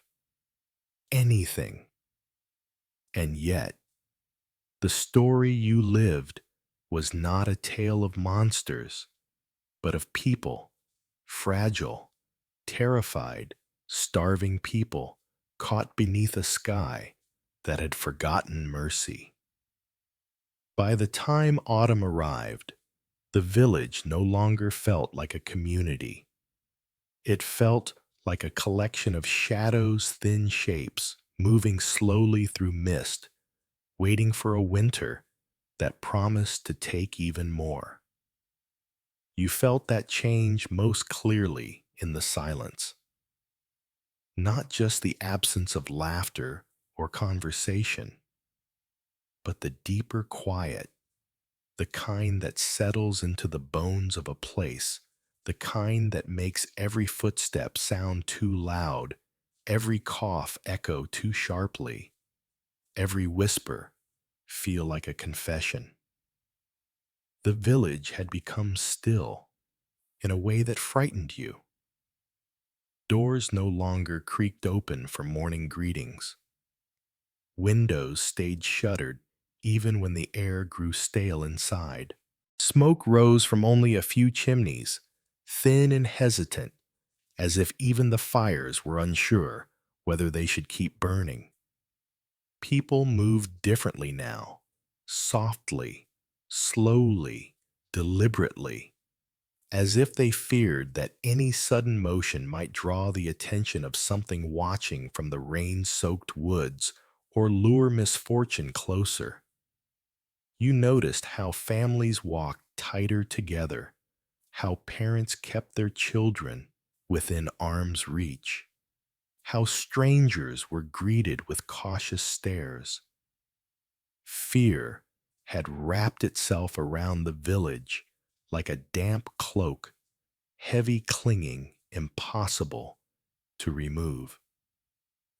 Some nights you sat by your dim fire listening as the wind screamed through the valley. The storms were louder now, fiercer, almost angry. Lightning carved bright scars across the sky, and thunder rolled like great waves crashing through the darkness. During these nights, the whispers grew stronger. Not just rumors, but interpretations. People trying to make sense of the suffering, trying to wrestle meaning from the chaos. Some said the famine was punishment, a judgment for sins committed by the village or by the world at large. Others insisted the land had become cursed, that the soil itself had turned its back on humanity. A few whispered that the storms were not storms at all, that something ancient stirred behind the clouds, something vast enough to drown an entire continent without ever revealing its face. You never believed these tales fully, but neither did you ignore them. When hunger gnaws deep enough, even the most grounded mind begins to waver. One particularly miserable night, you stepped outside to fetch water, and the village looked nothing like the place you had known all your life. The moon hid behind thick clouds.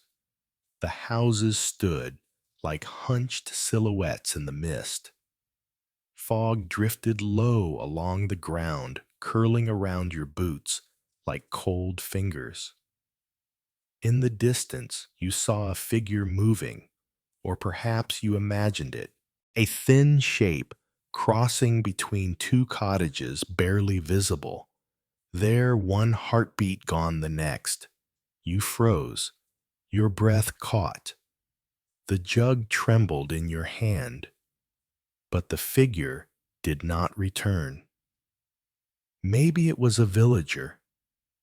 Maybe it was a trick of the fog.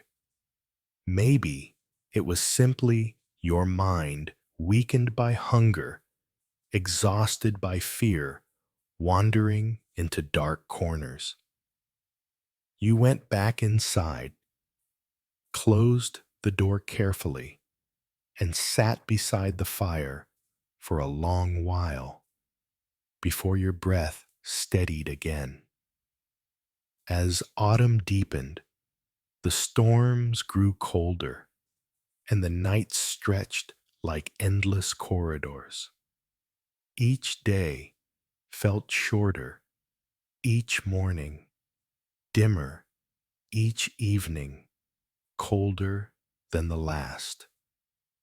And with every passing week, the village grew quieter still, as if preparing itself for the weight of winter pressing ever closer. A winter with no harvest to meet it, no livestock strong enough to endure it, no stores full enough to soften it. A winter that would not forgive. A winter that would not wait. A winter that promised, with each icy gust of wind, to take everything the famine had spared. And as you stood at your doorway, one fading dusk, watching fog drift like pale smoke through the hollow streets, you felt a truth settle deep into your chest. The village wasn't dying because the people had given up. The village was dying because hunger had hollowed it into shadows long before winter arrived. And winter was coming swiftly silent, cold merciless, ready to finish what the rain had begun. You had always believed that hunger belonged to people like you, villagers, farmers, laborers, whose survival rested entirely on the mercy of soil and sky.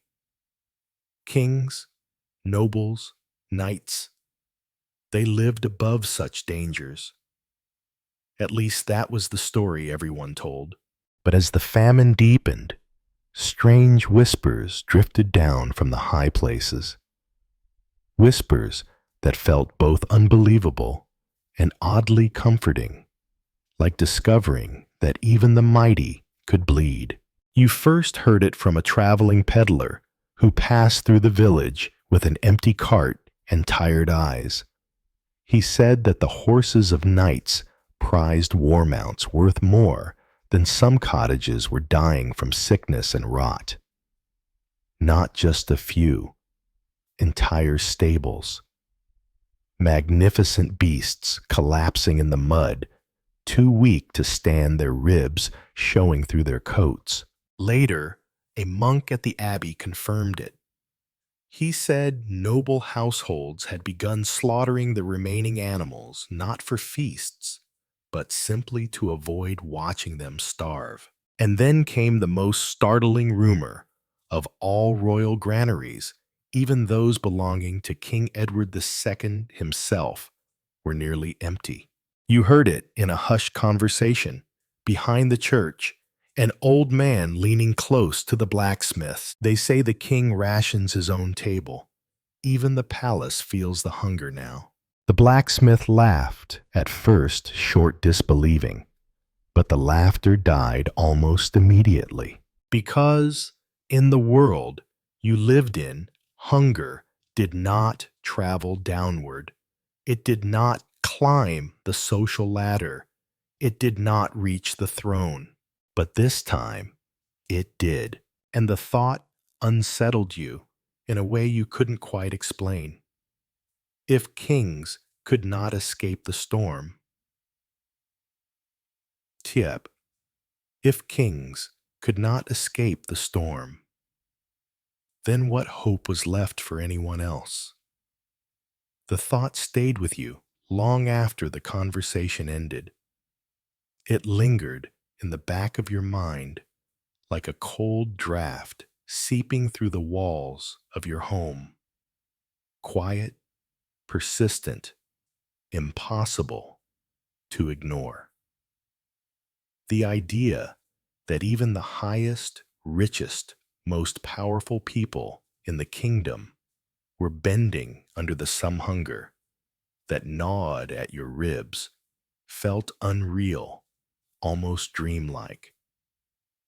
But the famine had changed everything. It had turned certainties into questions, strength into fragility, hierarchy into something thin and brittle. Once you had imagined royal courts overflowing with abundance, long tables covered in roasted meats, steaming pies, golden loaves of bread, the air thick with spices and laughter. Now, you pictured those same halls lit dimly, the servants moving slower, the kitchen fires burning weaker, the king himself staring at a plate holding only a fraction of what it once did. A strange sadness washed over you when you thought of it. Not sympathy exactly, but a quiet recognition that the famine was not a weapon, not a judgment, not a story crafted for peasants alone. It was a shadow spreading across the whole kingdom. One morning, a messenger passed through your village on horseback, or rather, what remained of a horse. The animal's ribs jutted sharply, its coat patchy and dull. The rider himself looked barely better. His cloak soaked his cheeks hollow, his voice hoarse as he asked for a place to rest. He told the innkeeper that the roads behind him were lined with abandoned carts, their drivers too weak to pull them free of the mud. He mentioned that the king had issued orders to buy grain from anywhere Scotland, Ireland, the Low Countries, but storms had smashed ships against the coasts, and foreign merchants hoarded what little grain they had, waiting for prices to rise even higher. You listened quietly, feeling the weight of every word. A kingdom that could not feed its king. A land where even horses stumbled through hunger. A world where gold itself seemed useless in the face of storm and mud. For the first time in your life, you realized that power did not guarantee survival. Not when the sky withheld its mercy. Not when the rain drowned the fields. Not when the earth turned cold and silent. As the messenger rode away, his thin horse struggling through the slippery path, you felt a chill deeper than the autumn wind. If those in castles were rationing bread, what would winter look like for those in cottages? If soldiers lacked the strength to march, who would keep order when desperation grew sharper? If the king himself felt hunger, who could claim safety?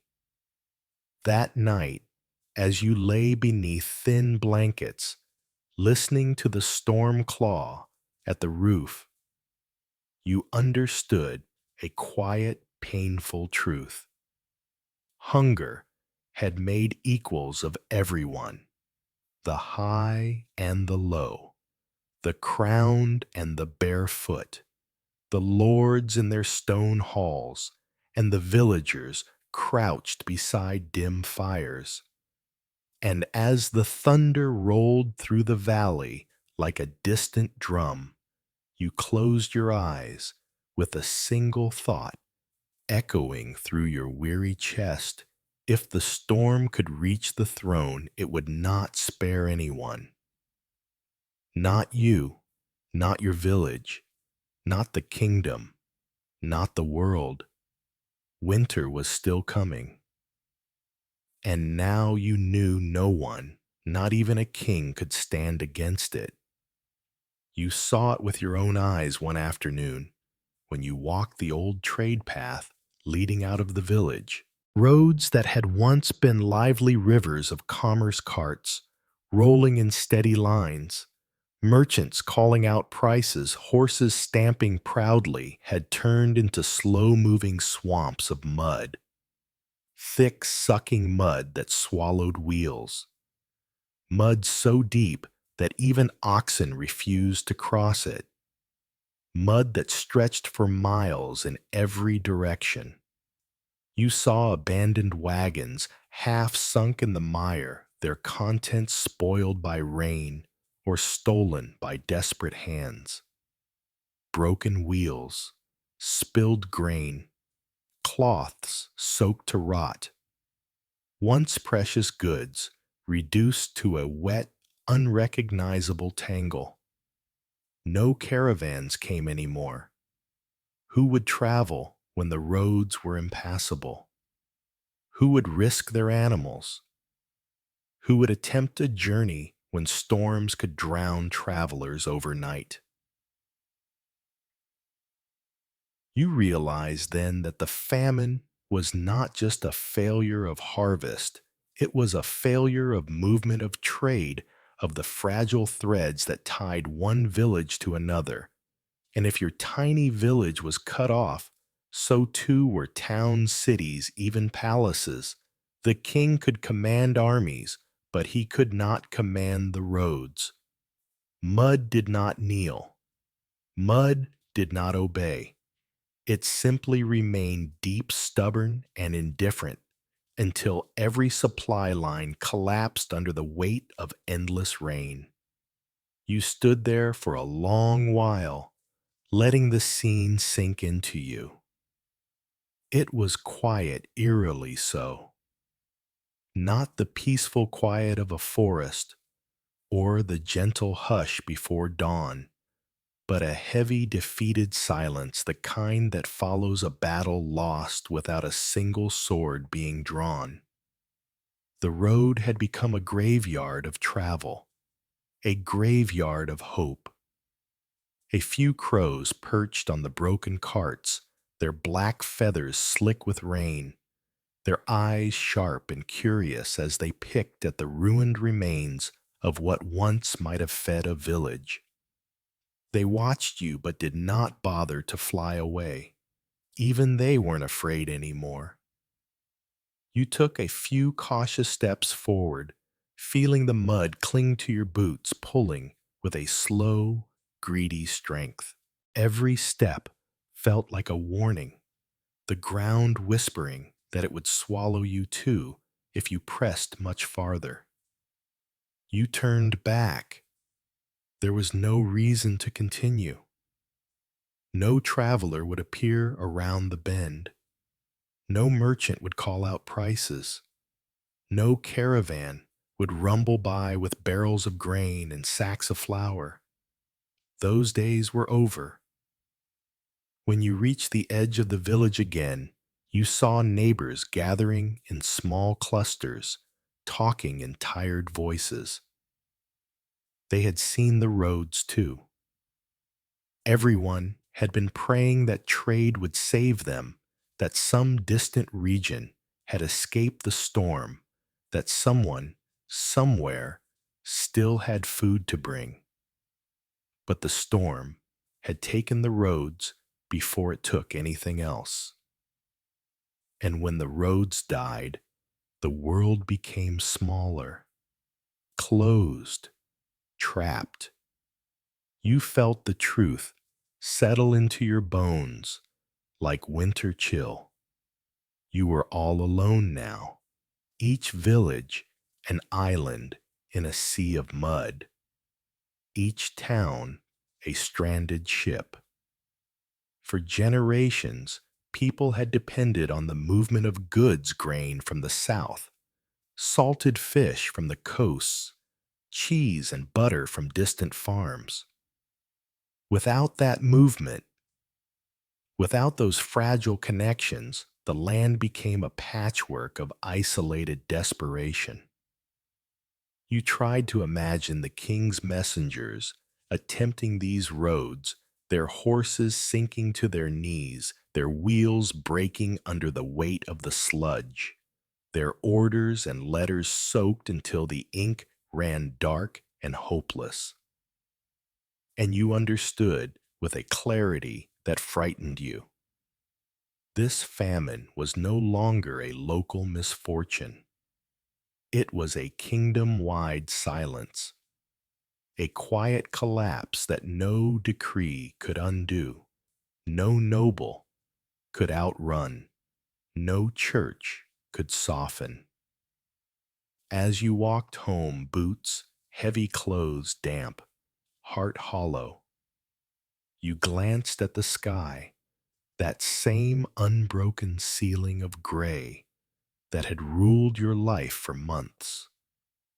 Rain began again, first as a whisper, then as a soft patter, then as a steady, familiar rhythm, the kind of rain that never seemed to end. You pulled your cloak tighter around your shoulders, feeling the cold seep in despite the wool. The roads behind you vanished into mist, and the same thought echoed in your mind with every step. If the world could no longer move, then neither could hope. You walked on anyway, not because you believed things would improve, but because there was nothing else you could do. The mud would remain. The storms would continue. The roads would stay broken, and winter silent and merciless was drawing closer with every passing day. In time, you heard more detailed accounts carried to your ears by pilgrims, soldiers, and weary merchants seeking shelter. In castles across the kingdom, lords ordered their kitchens to stretch meals in ways no nobleman had ever imagined. Great feasting halls, once loud with music and clatter, now echoed with emptiness. Banquets were reduced to small gatherings, with thin soup, stale bread, and whatever salted meat remained from the previous year. Servants whispered that the royal household itself rationed grain, that King Edward II, a man who ruled armies, summoned councils, and wore a crown, had ordered his own meals halved. Some said he tried to buy grain from France and Flanders, but storms battered the ships so fiercely that many never reached shore. Others said merchants raised their prices so high that even a king hesitated.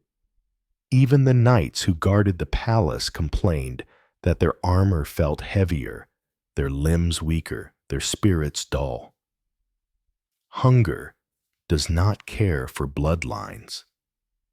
It does not differentiate between peasants and princes. You felt a strange melancholy when you heard these stories, not satisfaction, not bitterness, but a quiet realization that the world had become level in one of the cruelest ways imaginable. For once, the gulf between rich and poor had narrowed, not through justice, not through kindness, but through suffering. And still you wondered, if even a king struggled to feed his table, what chance did your tiny cottage stand? You carried that question with you, like a stone in your pocket, heavy, cold, impossible to ignore. It followed you into the fields each morning, where the ground squelched beneath your feet like a living thing. It perched beside you at the hearth each night, where the fire burned low and thin, barely more than a flicker of light against the encroaching dark. The thought gnawed at you. If the king, surrounded by nobles, servants, wealth, and power, could not fill his own table, what shield did ordinary people have? One evening, as you sat outside your cottage, watching the last of the daylight fade, a pair of travelers approached the village pilgrims. By the look of their torn cloaks, their staff tips darkened by mud from distant roads. They accepted water with shaking hands, sipping as if each drop carried the weight of salvation. Their faces were gaunt eyes, hollow, but their voices weak, though they were held stories heavier than iron. They spoke of earls whose storehouses had dwindled to scraps, of nobles who dismissed servants because they could no longer afford to feed them, of entire courts where the scent of spice and roasted meat had been replaced by the thin bitterness of boiled roots. In one castle, they said the lord's household guard had grown so frail that half of them fainted during drills. Another noble family had resorted to grinding acorns, a practice once mocked as peasant food. And yet another one of the wealthiest in the north had locked their doors, refusing to host travelers, not out of cruelty, but because their pantries were nearly bare. The pilgrims' voices lowered when they mentioned a rumor spreading through the kingdom. Even the king's own cooks have taken to watering down his ale. You stared at them, waiting for a grin, some hint of jest, but they did not smile. They simply looked at the ground, the firelight trembling across their drawn faces. You realized then that the famine had stripped the kingdom down to its bones. Titles meant nothing. Gold meant nothing. Loyalty, land, heritage, none of it could buy grain from fields that had drowned. None of it could coax ships through furious seas. None of it could fill empty bellies. A strange quiet settled over the village as the travelers spoke, as though everyone present understood the same truth at the same moment. This famine was not a story of the poor suffering while the rich feasted. It was a story of collapse, slow, heavy, and absolute. It was the kind of disaster that reached from the lowest cottage up the tallest tower, slipping through cracks in walls, gates, and even crowns. Later that night, when the travelers had gone, you sat by the dying fire and held your hands to the faint warmth. You thought of the royal court of long tables, once overflowing with food, now reduced to pale soups and shared loaves.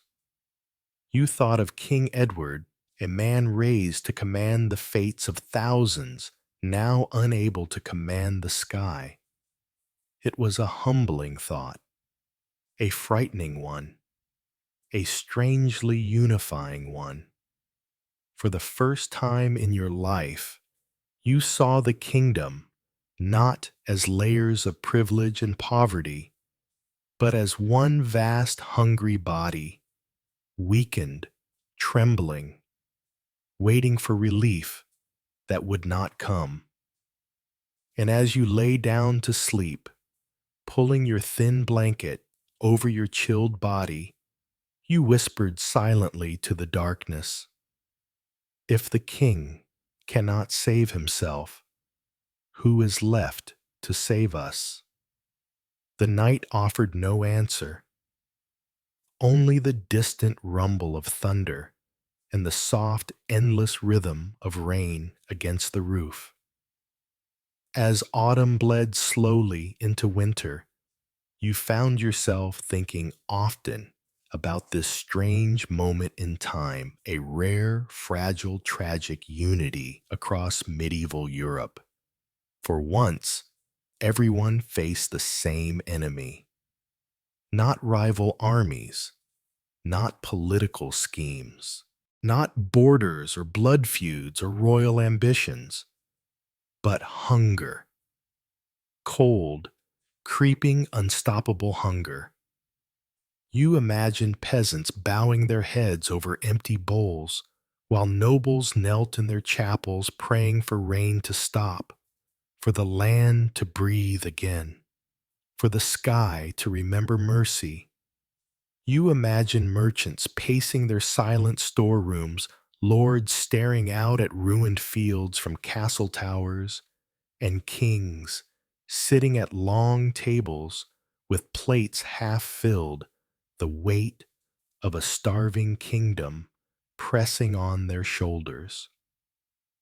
And as you walked through your village, watching candles flicker behind shuttered windows, you felt a strange solemnity settle into the air. For once, rich and poor shared something, not feast, not fortune, but fate.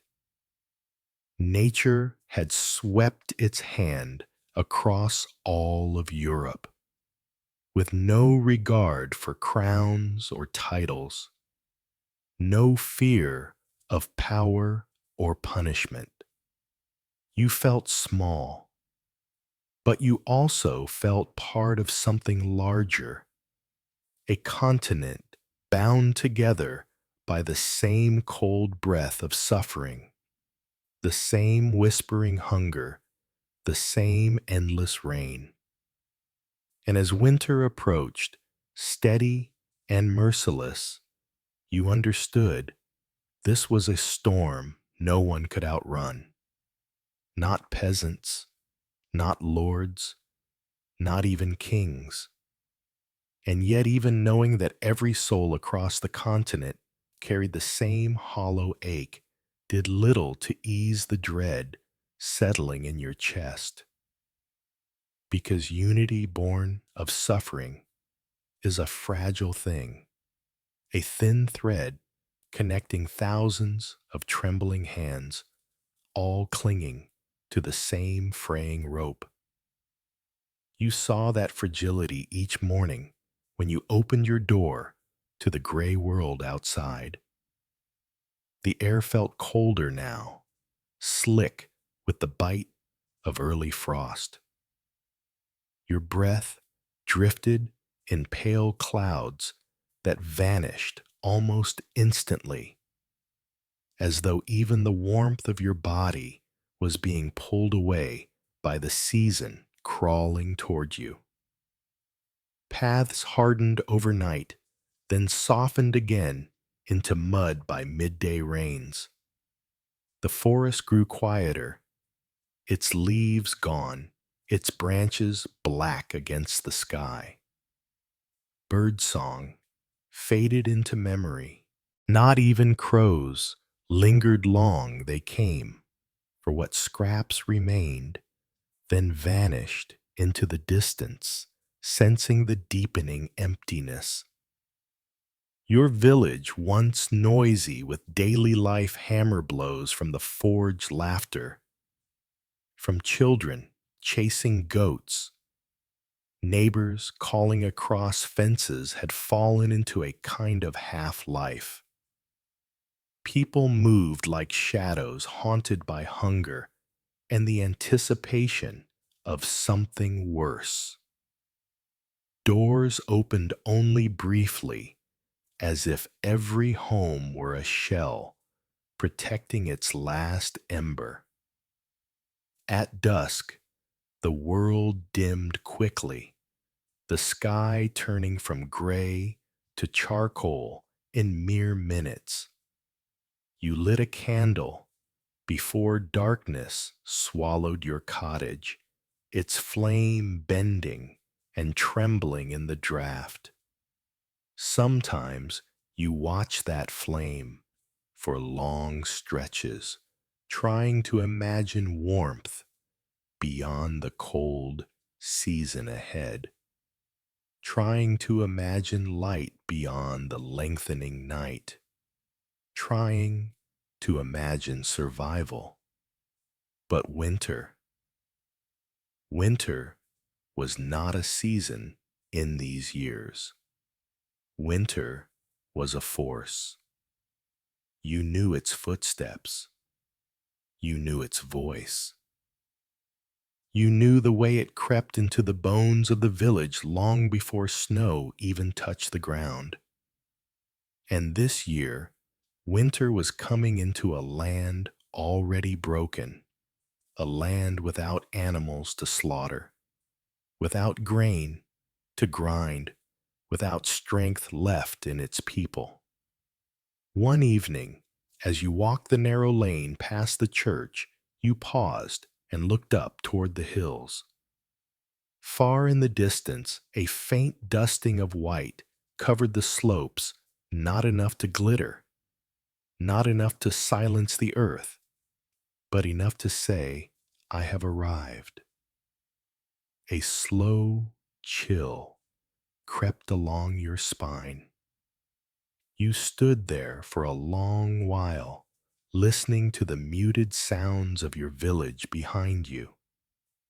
A baby fussing weakly, a door closing softly, a dog whining for food that did not exist.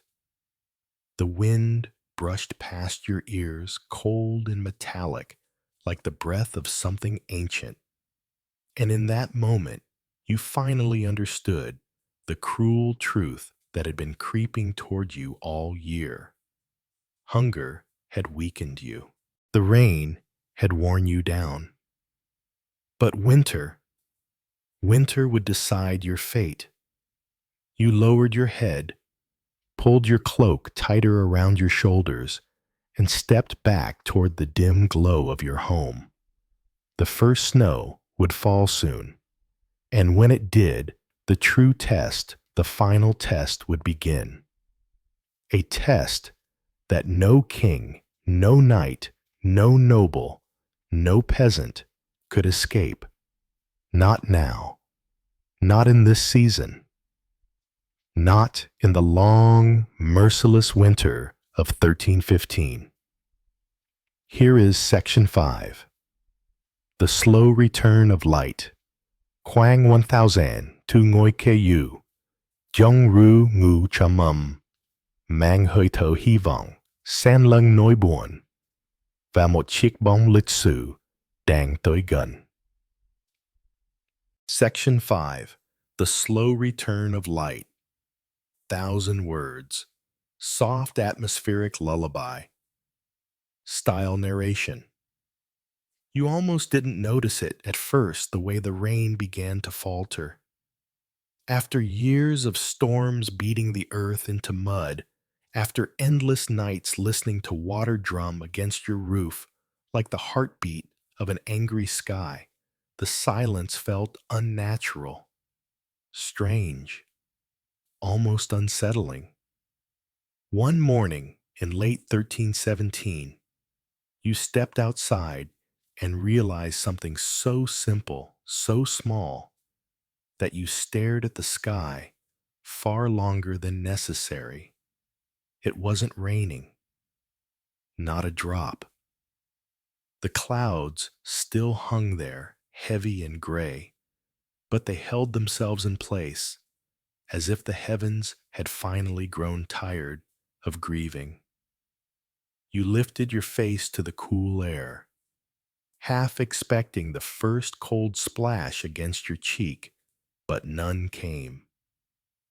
For the first time in years, the world felt still. And that stillness, delicate and trembling, held a different kind of weight, the weight of possibility. In the days that followed, the storms grew timid.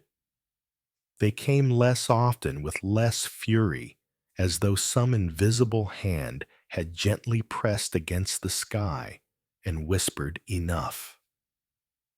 The ground began to dry, slowly, stubbornly. Mud hardened into soil again. Paths emerged from beneath the muck. You could walk without sinking to your ankles, without feeling the earth hold you like a drowning man clinging to your boots. And people began to step outside more. Thin figures emerged from shuttered homes, blinking at the muted daylight like creatures unused to the open air. They stood quietly at first, as if uncertain whether the calm was real or just another trick of a cruel season. But then you saw it, the first fragile smile in months on the face of a neighbor who had forgotten how to hope. Small things changed first. Children, though, still thin and tired, found enough strength to wander near the fields again. Mothers washed clothes outside, letting them dry on lines that had been useless for 2 years. Men patched roofs and doors, repairing the damage left behind by storms that had become a way of life. There was no celebration, no feast, no cry of victory, just quiet gratitude. A slow exhale after a long-held breath. And then the earth, in its ancient patient way, began to heal. Fields that had drowned under relentless storms started to awaken. It was a modest awakening, nothing like the lush springs you remembered, but each new green blade pushing through the soil felt like a tiny miracle. You knelt down the first time you saw young barley shoots, running your fingers across the tender leaves. They were thin, frail things, but alive. Alive in a world that had forgotten the meaning of that word. Livestock, too, began to return, not suddenly, but through whispered beginnings. Farmers traded what little they had to acquire new animals. Cows, thin but living, were led carefully across firmer ground. Goats bleated softly in repaired pens. A few stubborn pigs snorted through the underbrush, searching for acorns and roots with renewed determination. Life was crawling back.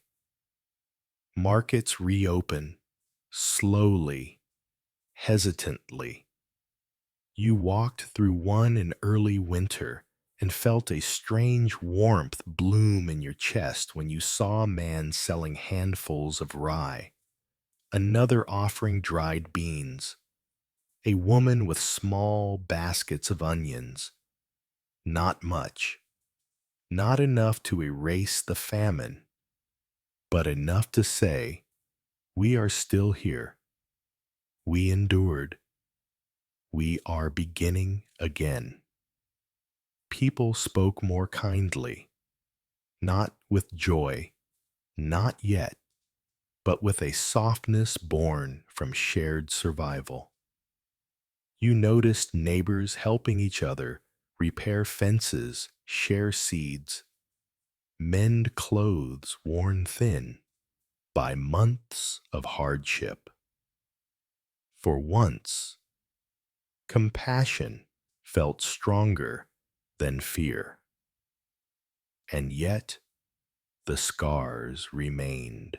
You saw them everywhere, in the empty homes whose occupants never returned, in the graveyards swollen with fresh earth, in the quiet way people folded their hands before eating, as if silently thanking the world for every small meal.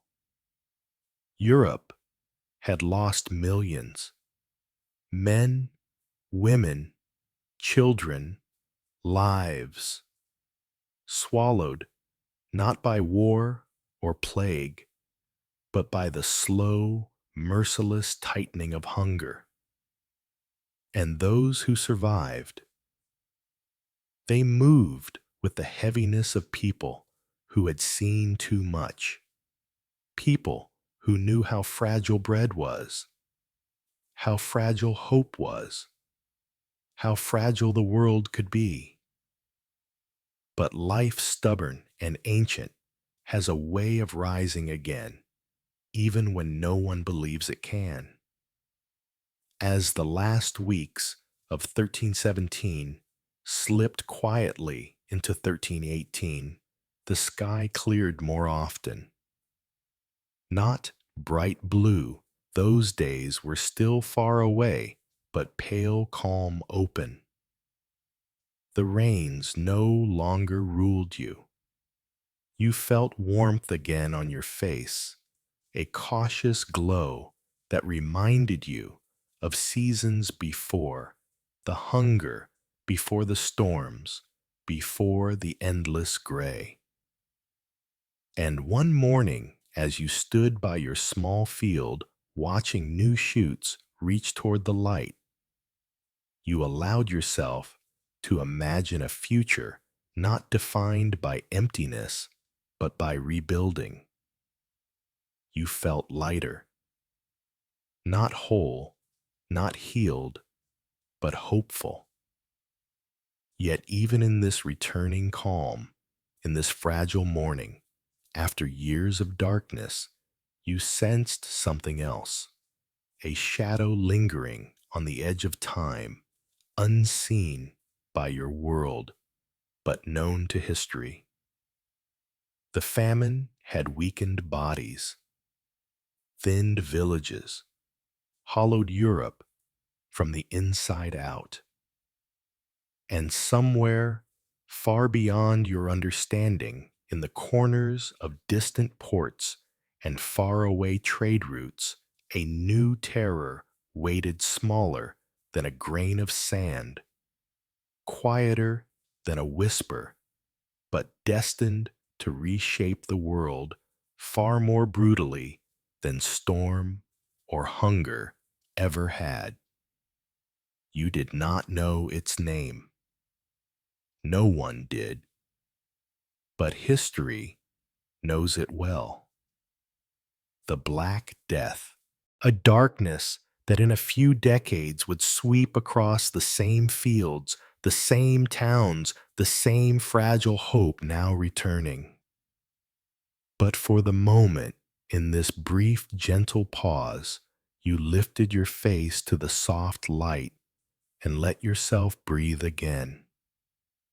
The storms had passed. The hunger was easing. And for the first time in years, the world felt capable of healing, even if only for a little while. The earth in its own quiet way always heals. It may take time, sometimes more time than a person can bear, but eventually the land softens and the seasons turn. You've seen it with your own eyes, haven't you? How life always finds a way, even after the fiercest storms, the longest winters, the cruelest famines. You remember the world, even in its most broken moments, still reaching toward light, still hoping.